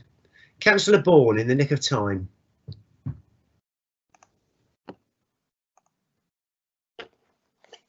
Thank you, Chair. I see from the report that there's a request from the church for money towards works towards grounds, tree removal and parking. I would like to put on record that I want prioritisation of works concerning their walls to be complete so that the remaining pathway along Stoneham Lane can be built, because that's a major part missing from the pathway between all along Stoneham Lane is outside the church. So before they request money for other things, I want the wall sorted so that we can put the footpath in, because it's vital for the families that are trying to get to the new football ground, Stoneham Lane, where lots of children are coming from the estate and are having to take cars because it's so dangerous because the footpath isn't in operation. Thank you. Okay, Dawn, are you able to answer that one, please? I am aware that there is an obligation for that footpath outside the church to be completed. It was part of the original application, and Councillor Bourne is quite correct on that. But it does seem to be behind schedule somewhat for that completion. So I'll let you now. I'll see if you can answer the question for Councillor Bourne, please. Thank you, Dawn. Yes, thank you, Chair. Thank you, Chair. Sorry, I just dropped out as my thing fell over, but it was just as you'd finished asking the question, so you hadn't started the answer. Sorry, Dawn. Yeah, you haven't missed anything, Councillor Bourne. I was just sort of doing a bit of joining up to allow Dawn to come in, so I can assure you and the legal department that you actually haven't missed anything. Thank you, Dawn. Yeah, thank you, councillors. Yes, just on the point of funding, the church have asked for more funding, but the original outline permission did, from memory, provide about I think £200,000 in funding for improvements to the church in response to increased need and demand from new residents. So the view from officers is that covered, that's sufficient, that there's no justification for more funding. In terms of the wall, yes, yeah, the delay has been because the wall, as you could probably see, leans and needs removal in part, and it's taken some while for Hampshire Highways, Highwood and the church to agree a suitable scheme, which has been agreed. It was agreed just before lockdown, so I think now would be a good time to chase on that again and get members an update on the programme for that, because I don't think there's a good reason now why it can't proceed. I know there were delays because of the church's administration as well. It's quite complicated, but we were very nearly there a couple of months ago, so we'll get an update from members on that. Okay, thank you very much. Thank you very much, Dawn.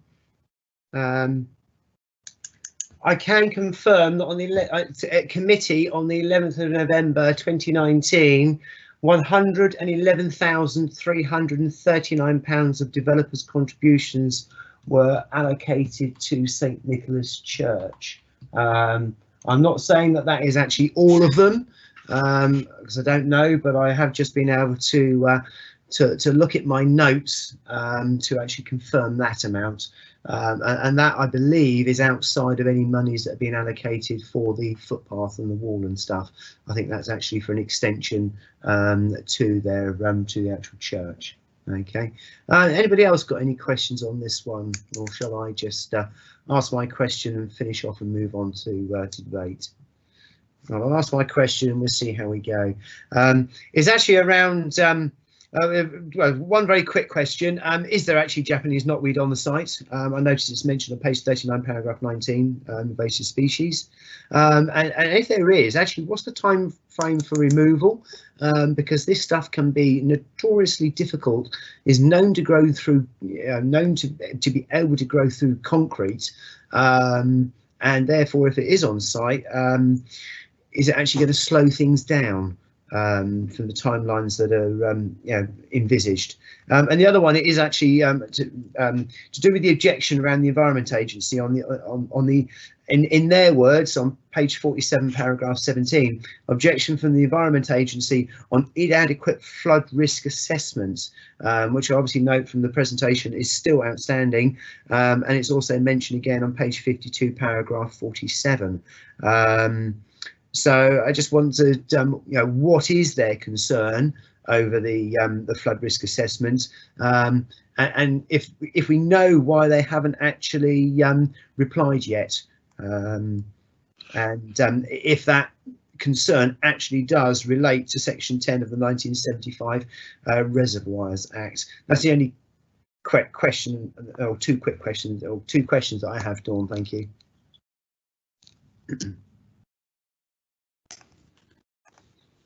Yes, thank you, Chair. Yes, thank you, Chair. In terms of Japanese knotweed, yes, it's been identified. I can't tell you exactly where it is, and as I understand it, it is probably already being treated because it can, as you say, take some time.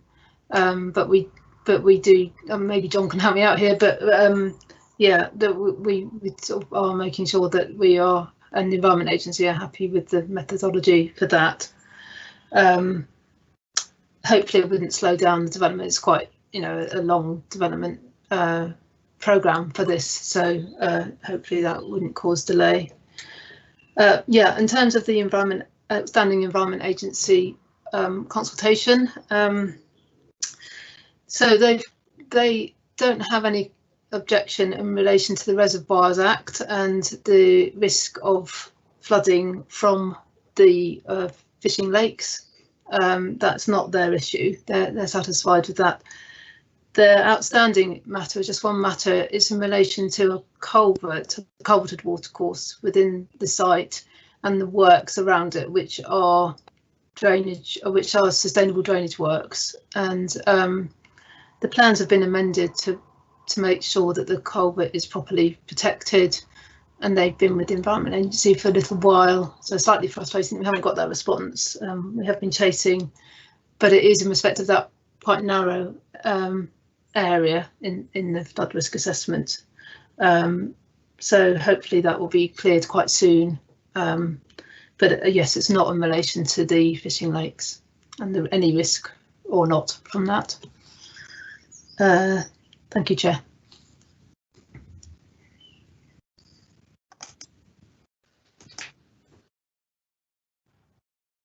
Thank you, Dawn. Right, John is going to add some comments because obviously some technical stuff then for him to answer on and that. So over to you, John. Thank you, Chair. It was just to give some information on the Japanese knotweed, to say that it's in a later phase of the development. In terms of its location, we're looking to dig and remove and obviously treat accordingly, so it won't lead to any delay in the build programme. And obviously on the EA comments. Our understanding is that it's in relation to the culvert as Dawn described, not in relation to the ponds at all. Thank you. Okay, thank you very much for that, John. And just to also update members, the figure I gave earlier with reference to developers' contributions allocated to the church is actually half the total sum. I've been informed. So you know, there's another £111,000 that's already been allocated, or to come. Okay, so there's no further questions. So I'd like to ask Tina, Councillor Campbell, if she could propose move the recommendation, please. Thank you, Chair. So this, as we've heard, is the creation of a continuing care retirement community. The recommendation is to permit, subject to the Section 106 agreement for terms identified in the report. Secondly, the consideration of further comments from the Environment Agency, the completion of the Habitats Regulations appropriate assessment, all the recommended conditions, which members of the public can read by going onto Eastleigh Borough Council's website, and the updates and completion of the above 4 items should be delegated to the Head of Housing and Development. So happy to move that, Chair. Thank you. Okay, thank you very much, Councillor Campbell. Could somebody second by showing me a hand, please? Councillor Doogie, thank you. Just got in there first. Right, I just want to Councillor Tyson Payne, yes, you did drop out very briefly, but actually what you dropped out on was me just addressing councillors for further developers' contribution to St Nicholas Church. So you haven't missed out on anything that would worry the legal department, in my view. You didn't miss anything substantial. So yeah. Okay, and I just had a thumbs up from the legal department, so thank you very much for that, Councillor Tyson Payne, letting us know we can move on. So, councillors' debate. Who would like to go first?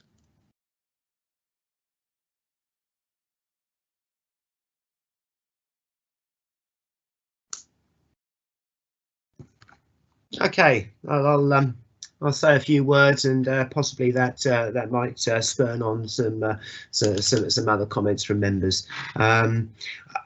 Once again, I'm in favour of this development. I actually think it sort of finishes off the site quite well, because it's actually picking up the historical features of the site, and it's pleasing to see that they're being retained and refurbished, and it might not be the bit that's in our borough and the bit that's in Test Valley, but the walled garden, the coach house and the ice house and what have you. It's good to see them being retained and refurbished and incorporated into what is an interpretation of the old manor house, albeit not necessarily in the original position from the old Fleming estate, but again is linking that landmark building with the avenue right the way through the play area, right the way through to Avenue Park and the Shrine, which is where originally there was the lime tree avenue, which you can still see in Avenue Park, which are very heavily protected. Obviously, it's a care home. There's a definite need for these sorts of care homes as our population gets older and is in more of a need for these facilities. It's in a good location, and I say it finishes off for me the whole estate, and it actually just shows the credentials of Eastleigh Borough Council with actually, rather than providing homes and building estates, actually placemaking, building communities. So we've got a community here that's got a primary school, it's got a local centre, it's going to have a community centre, it's got a wonderful public open space. Consultation has gone out in the last few days with reference to the play area, which obviously has been sadly delayed due to coronavirus. It should have been in by now. It's opening up Homewood. So it's not a housing estate. It is a real community, a mix of people, from the young right the way through to the not so young that will be in the care home. So I support this application, and we'll leave it at that point. I've got Councillor Campbell who would like to speak next, but at this moment in time, I don't have anybody lined up after Councillor Campbell. So, Councillor Campbell. Thank you, Chair. I think you said virtually everything that I was going to say, but I think the one thing that I'm not sure that you drew reference to, which I think particularly in the times that we find ourselves in at the moment, is welcome, which is obviously the new jobs that this community will provide. So that's obviously from an economic benefit very welcome. And also, as you said, this is about creating a community, but what I'm really pleased about as well is this community is very connected to the wider sort of Stoneham community, and I think particularly where older people are concerned, it is really important that they have that connection with the wider Eastleigh community, and the fact that they get to see the young children and to mix with that wider community. That's really very welcome as far as I'm concerned. And as you've said, the preservation of the heritage of this site is important, and equally the fact that this development, both the two that we've talked about this evening and the wider development, it's actually bringing real benefits to the whole wider Eastleigh community, and opening that whole area up, so that more people are actually taking advantage of that very beautiful part of Eastleigh, and I think this particular development will only just enhance that further. So again, that's very welcome as far as I'm concerned. Thank you. Okay, thank you very much, Councillor Campbell. I've got nobody else that's indicated they want to speak, so what I'm going to do now is I'm going to ask Laura Johnson to do a roll call of councillors in alphabetical order, please. Thank you, Chair. Councillor Bicknell, can you confirm that you were present for the entire item? I can. Yes, I was. Can I have your vote, please? In favour. Thank you. Councillor Baum, can you confirm you were present for the entire item? Yes. And can I have your vote, please? Agree. Councillor Campbell, can you confirm you were present for the entire item? Yes, I can. And can I have your vote, please? In favour. Thank you. Councillor Clark, can you confirm you were present for the entire item? Yes. And can I have your vote, please? Agree. Thank you. Councillor Doogie, can you confirm that you were present for the entire item? Yes. And can I have your vote, please? Agree. Thank you. And Councillor Irish remains with his microphone muted and his camera off in light of the interest he has declared. Councillor Mann, can you confirm you were present for the entire item? Yes. And can I have your vote, please? I agree. And Councillor Reynolds has given her apologies. Councillor Tyson Payne, can you confirm that you were present for the entire item? I was. And can I have your vote, please? Agree. Thank you. Chair, for those councillors present and able to vote, that is unanimous. Lovely. Thank you very much, Laura. And before Jagdeep starts getting ready for the next bit, can I call Councillor Irish to come back to the meeting, turn on his camera and his microphone, and just sort of make it okay? I can see him. Can you speak, Councillor Irish, just so we can check your mic out?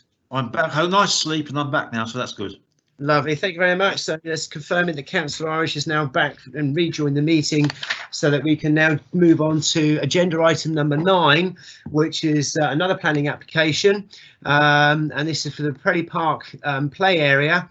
And I think a planning officer, Jagdeep Burke, is going to do that presentation. So hopefully Jagdeep is there ready to go. I am just lovely. Because then it means that I can. And there we go. Put my blind up so people can see me and I can see what you're doing here when you come on screen. Hello. Hello, I'm Jagdeep Burke, planning officer, and I'll be presenting Prairie application.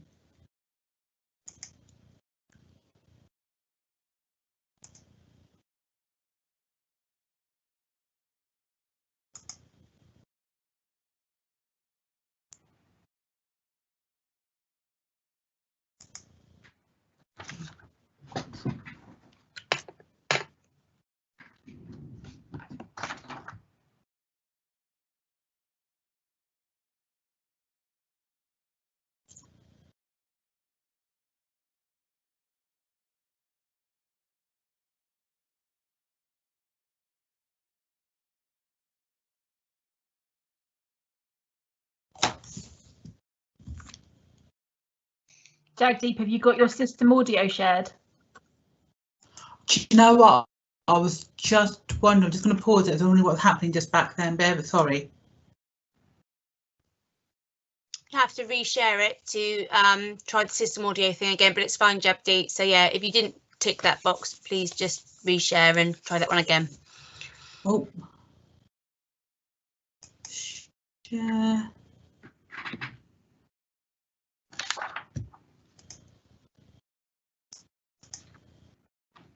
Right, let's try it again.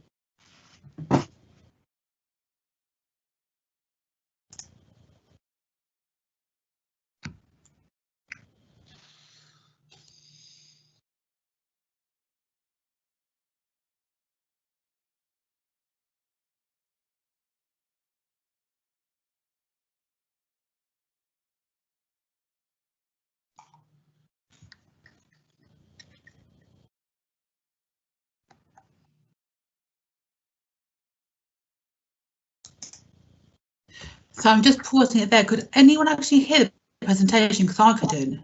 No, not at all. No, no sound. No. Would it help if councillors turned cameras off to give more bandwidth? Potentially, yes.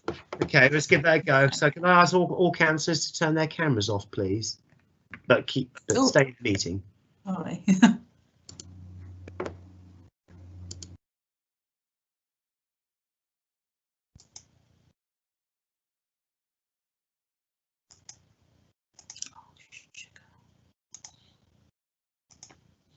Sorry, let me just do that again. Oh, it's not playing ball.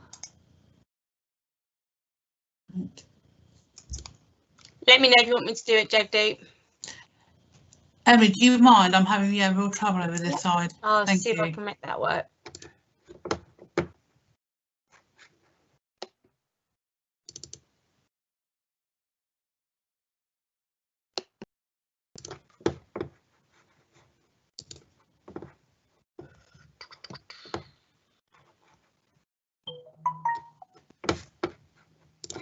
My system just crashed. I've just come back on, but it appears that the presentation's not running. Is that correct? Yes. Just Emily, I might be able to do it now. That is correct, Alex. You haven't missed anything. Jagdeep, it's gone live now. For members tonight is for a new play area and hard standing following the removal of existing play equipment at Preley Park. To give a context of the site, it is outlined in red on the plan on the left. The site is within the public open space serving the residential development at the former Preley Cable Works site. The park is a circular open space divided into two by a group of trees running north to south. There's an existing playground and housing surrounding the perimeter of the park. To the northeast is Eastleigh Town Centre and to the west is Fleming Park and Places Leisure Centre. The following photos are currently what Preley Park looks like. The open space was provided as a community facility with the intention of redesigning the park once both phases of development had been completed. To allow for community involvement, workshops have been undertaken to gain residents' views and to explore the proposed play area to include the practicalities of the play equipment and proposed landscaping. The final scheme will include improvements to the landscape by way of new footpaths, trees, planted shrubs and a new bespoke play area.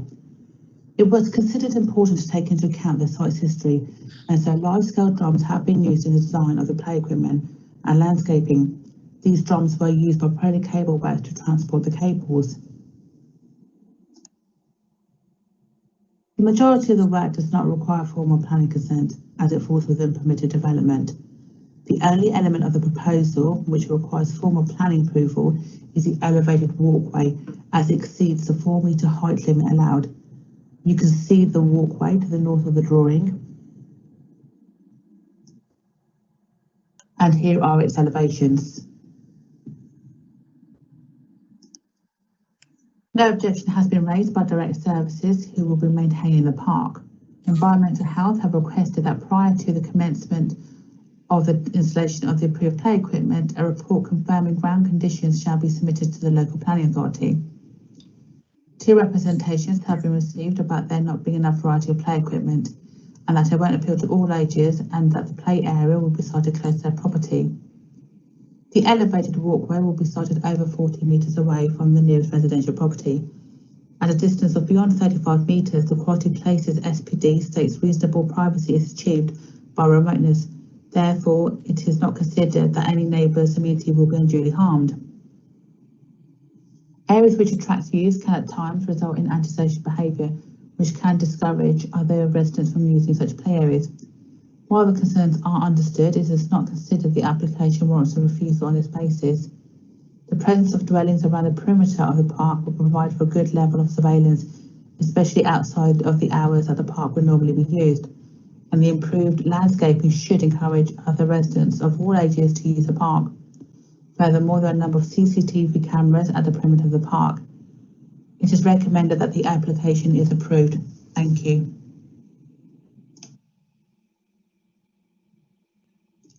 The application before members tonight is for a new play area.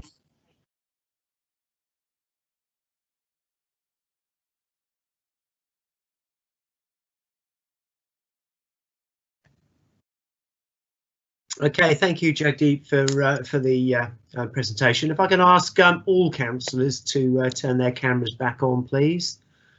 You're very welcome.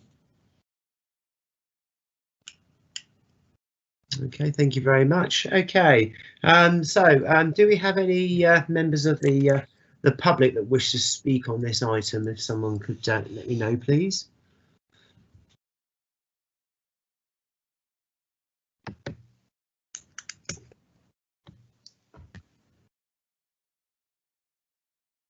No, I'm guessing that we don't have anyone who wants to, any members of the public.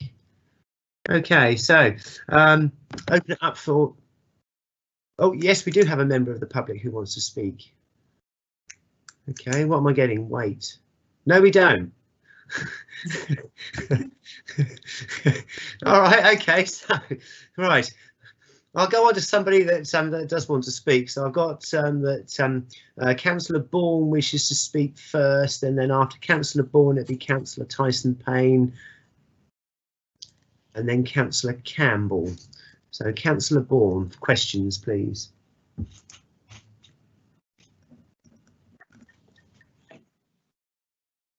Hello, yeah, just some clarification because the report didn't show any pictures of the walkway. So can we confirm that the walkway is actually a piece of play equipment? Thank you.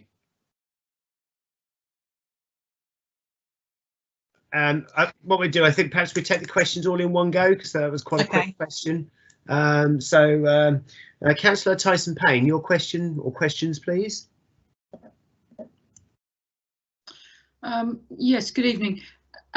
My question is, I'm not quite sure I heard you correctly. Did you say there will be CCTV as part of this planning application, or that there could be?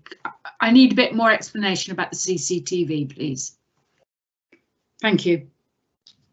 Okay, Councillor Campbell, with your question, please, or questions. Thank you, Chair. It's just one question. Looking at the walkway, I'm assuming that that's not accessible. So I was just keen to understand in the park that we're providing, what elements of play are there going to be that are accessible for children who may be disabled? Thank you. Okay, thank you, Councillor Campbell. So, Jagdeep, if you'd like to answer those questions, please, that'd be very good. Thank you. Right, just put up some elevations as well. So the first question, in terms of the walkway, all plans are online. I'm just going to try and share the picture.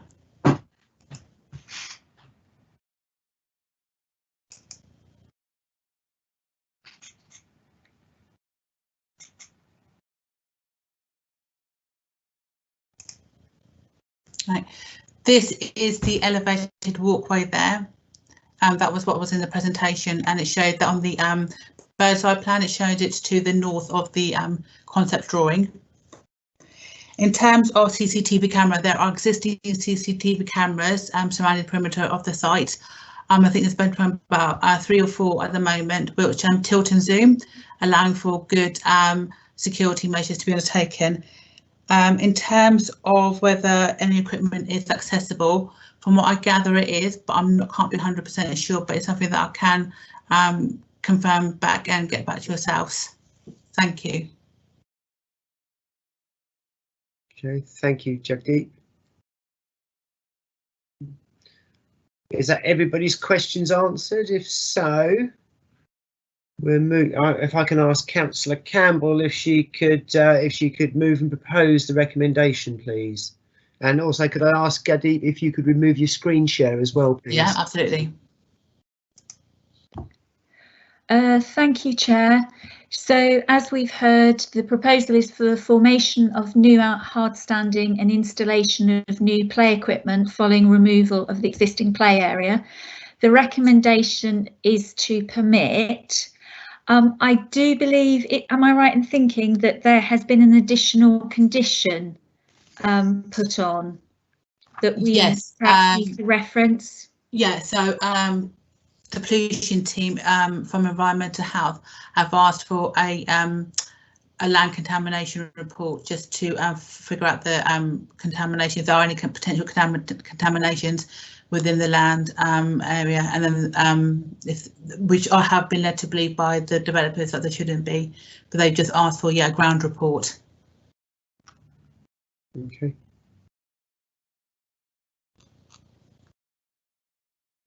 Okay, so carry on moving the recommendation, Councillor Campbell.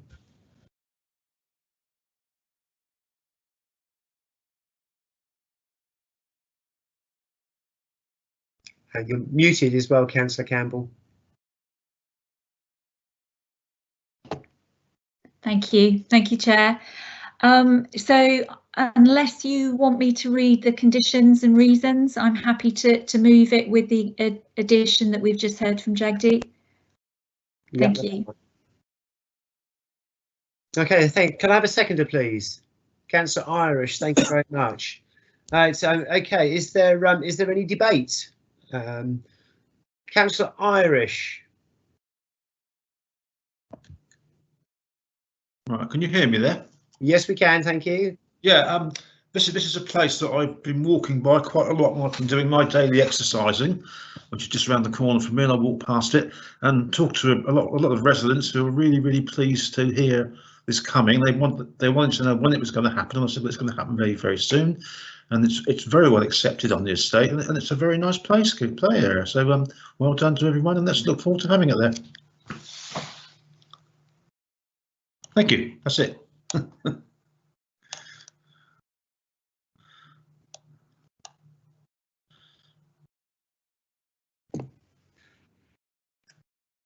Unmute the microphone. Right, I've got Councillor Campbell that would like to speak next, followed by Councillor Doogie at the moment. So, Councillor Campbell.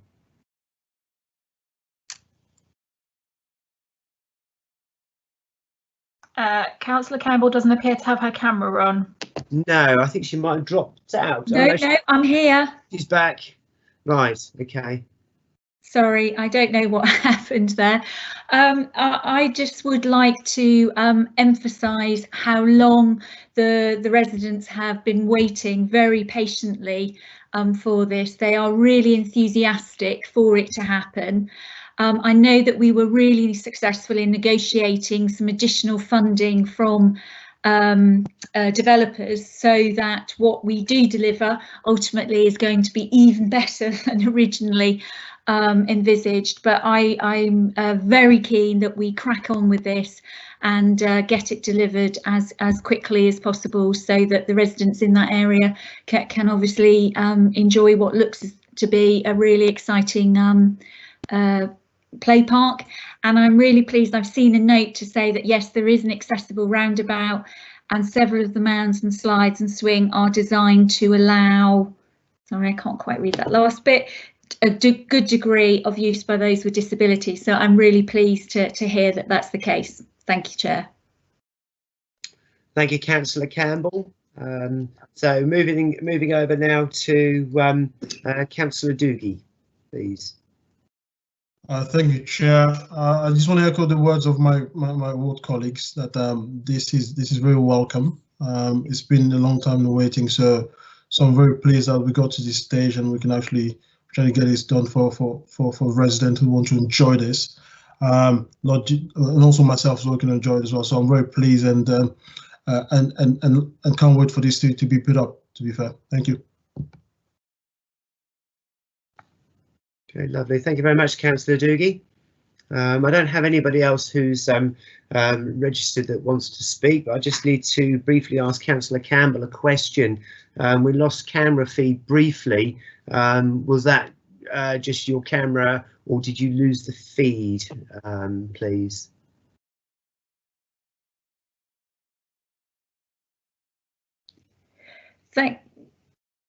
Thank you, Chair. Thank you, Chair. Yes, I was here the whole time. I think my finger must accidentally have just hit the camera button off, so I heard everything. Thank you. Thank you very much. Okay, then I'm now going to. I've got nobody else that actually wants to speak on the item any further, so now I'm going to ask Laura Johnson to do a roll call of councillors in alphabetical order.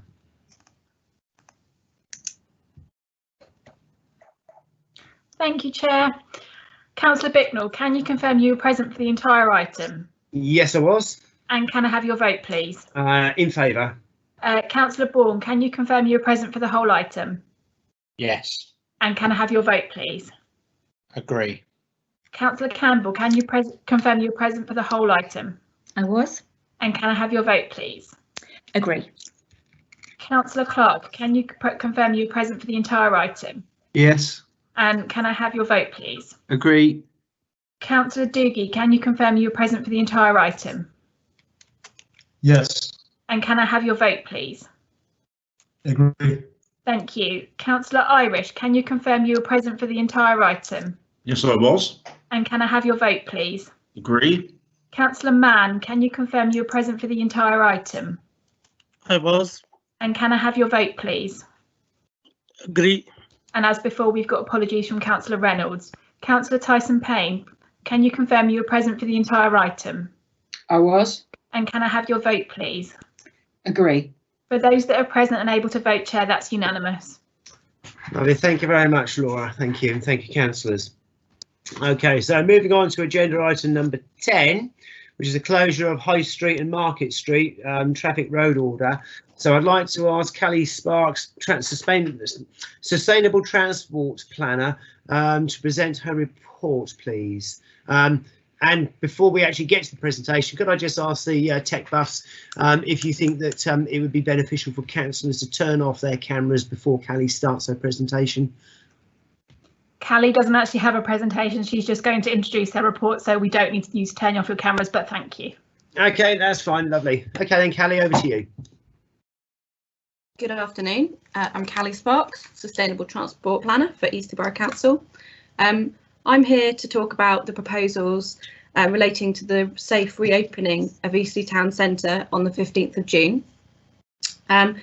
It follows on from guidance published by government at the end of May relating to both reopening of the High Street, but also measures that can be taken to capitalise on the changes in travel behaviour seen during lockdown, so with particular focus on people increasing their level of walking and cycling.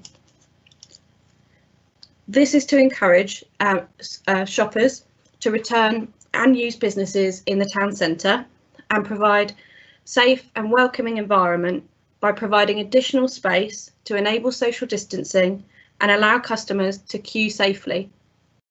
The proposals include the closure of Market Street, High Street, including a section of Wells Place, and some changes to the road layout on Lee Road by providing additional parking for disabled badge holders between Station Hill and Upper Market Street, and also suspending the one-way section of Lee Road outside Eastleigh Rec to provide loading bays and a suitable turning head so that the takeaway businesses in that area can continue to operate.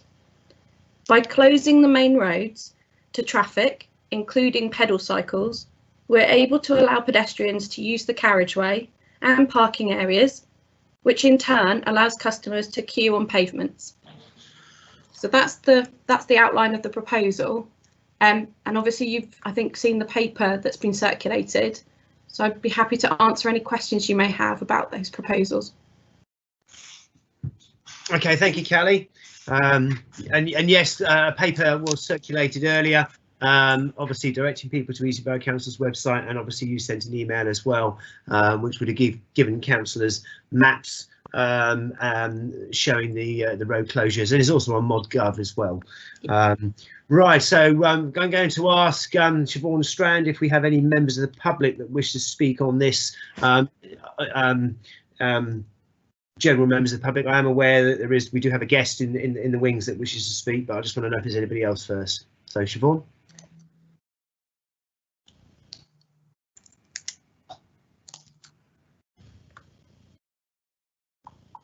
Sorry, I'm waiting for the...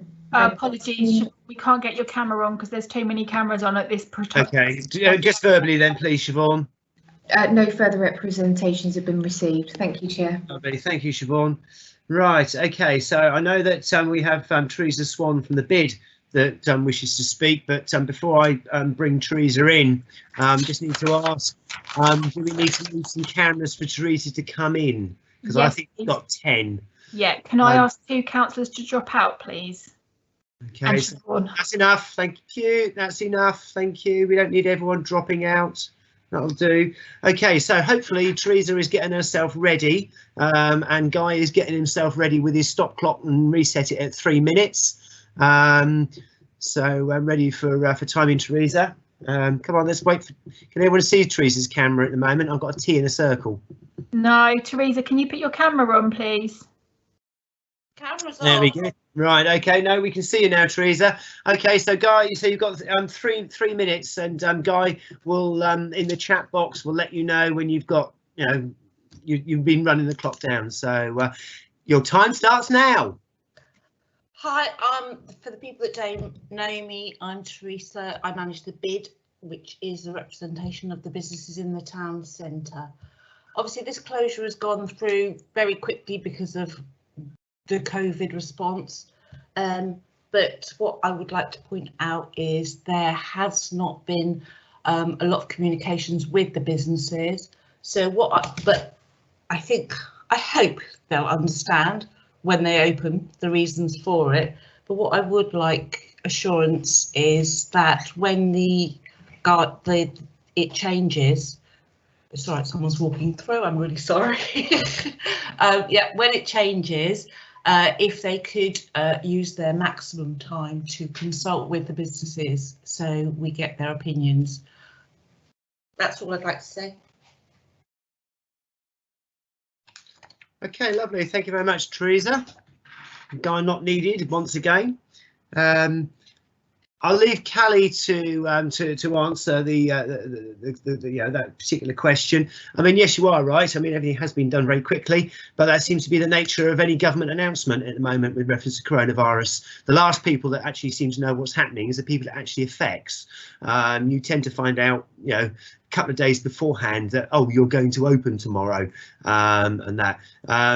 Obviously, Callie will answer the technical aspect of it, but it has been very difficult for everyone concerned, and that. So, Callie, if you want to answer the points that Teresa has raised. Yeah, thank you, Chair. So we have included the BID in all the preparations for the road closure. So Teresa has been joining us for the planning meetings. And we've circulated a letter out to local businesses. The proposals will be evaluated and monitored during the closure, and we'll be including the BID in all of those discussions. So at every stage, the BID will be involved. Thank you, Chair. Thank you, Callie. Does that answer your question, Teresa? I mean, I do know that all businesses did receive a letter, and the reason I know that is because it's all over social media, the letter that was actually sent to businesses. Yeah, a letter was received yesterday, so that's great. I popped into town today and yeah, managed to talk to a couple of businesses, but I think it's it's quite a shock for them at this stage. So I will work with Callie and let her know all the feedback that we get as they open. Lovely. Okay. Okay, so the only person I've got who wants to ask any questions at this particular moment in time is Councillor Irish. So, Councillor Irish, please. Thank you, Chair. Yes, I read the report in great detail, and I didn't, and whether I've missed something or not, I didn't pick up anything about the replacement of free parking, because we have the free after 3 parking for an hour in the afternoon, which is very well accepted. It's very useful for people just popping into town very quickly. Is that facility going to be restored, and what will be the actual what's the actual situation with parking charges? Thank you. Okay, thank you, Councillor Irish. I'm not sure what's just happened. I'm not sure if Laura is still there. I am still there. Teresa, I think you have shared your screen, so if you can click the button that's got a rectangle with a cross in it, that would be good to unshare your screen.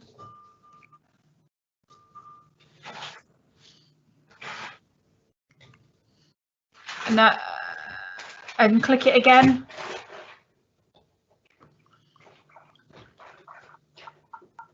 I mean, it's not showing anywhere, so we can carry on. It's not live, so it's fine.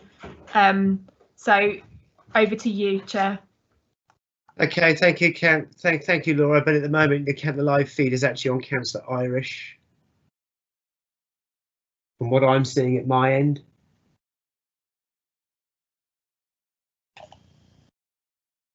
Now it's back to Callie. So in response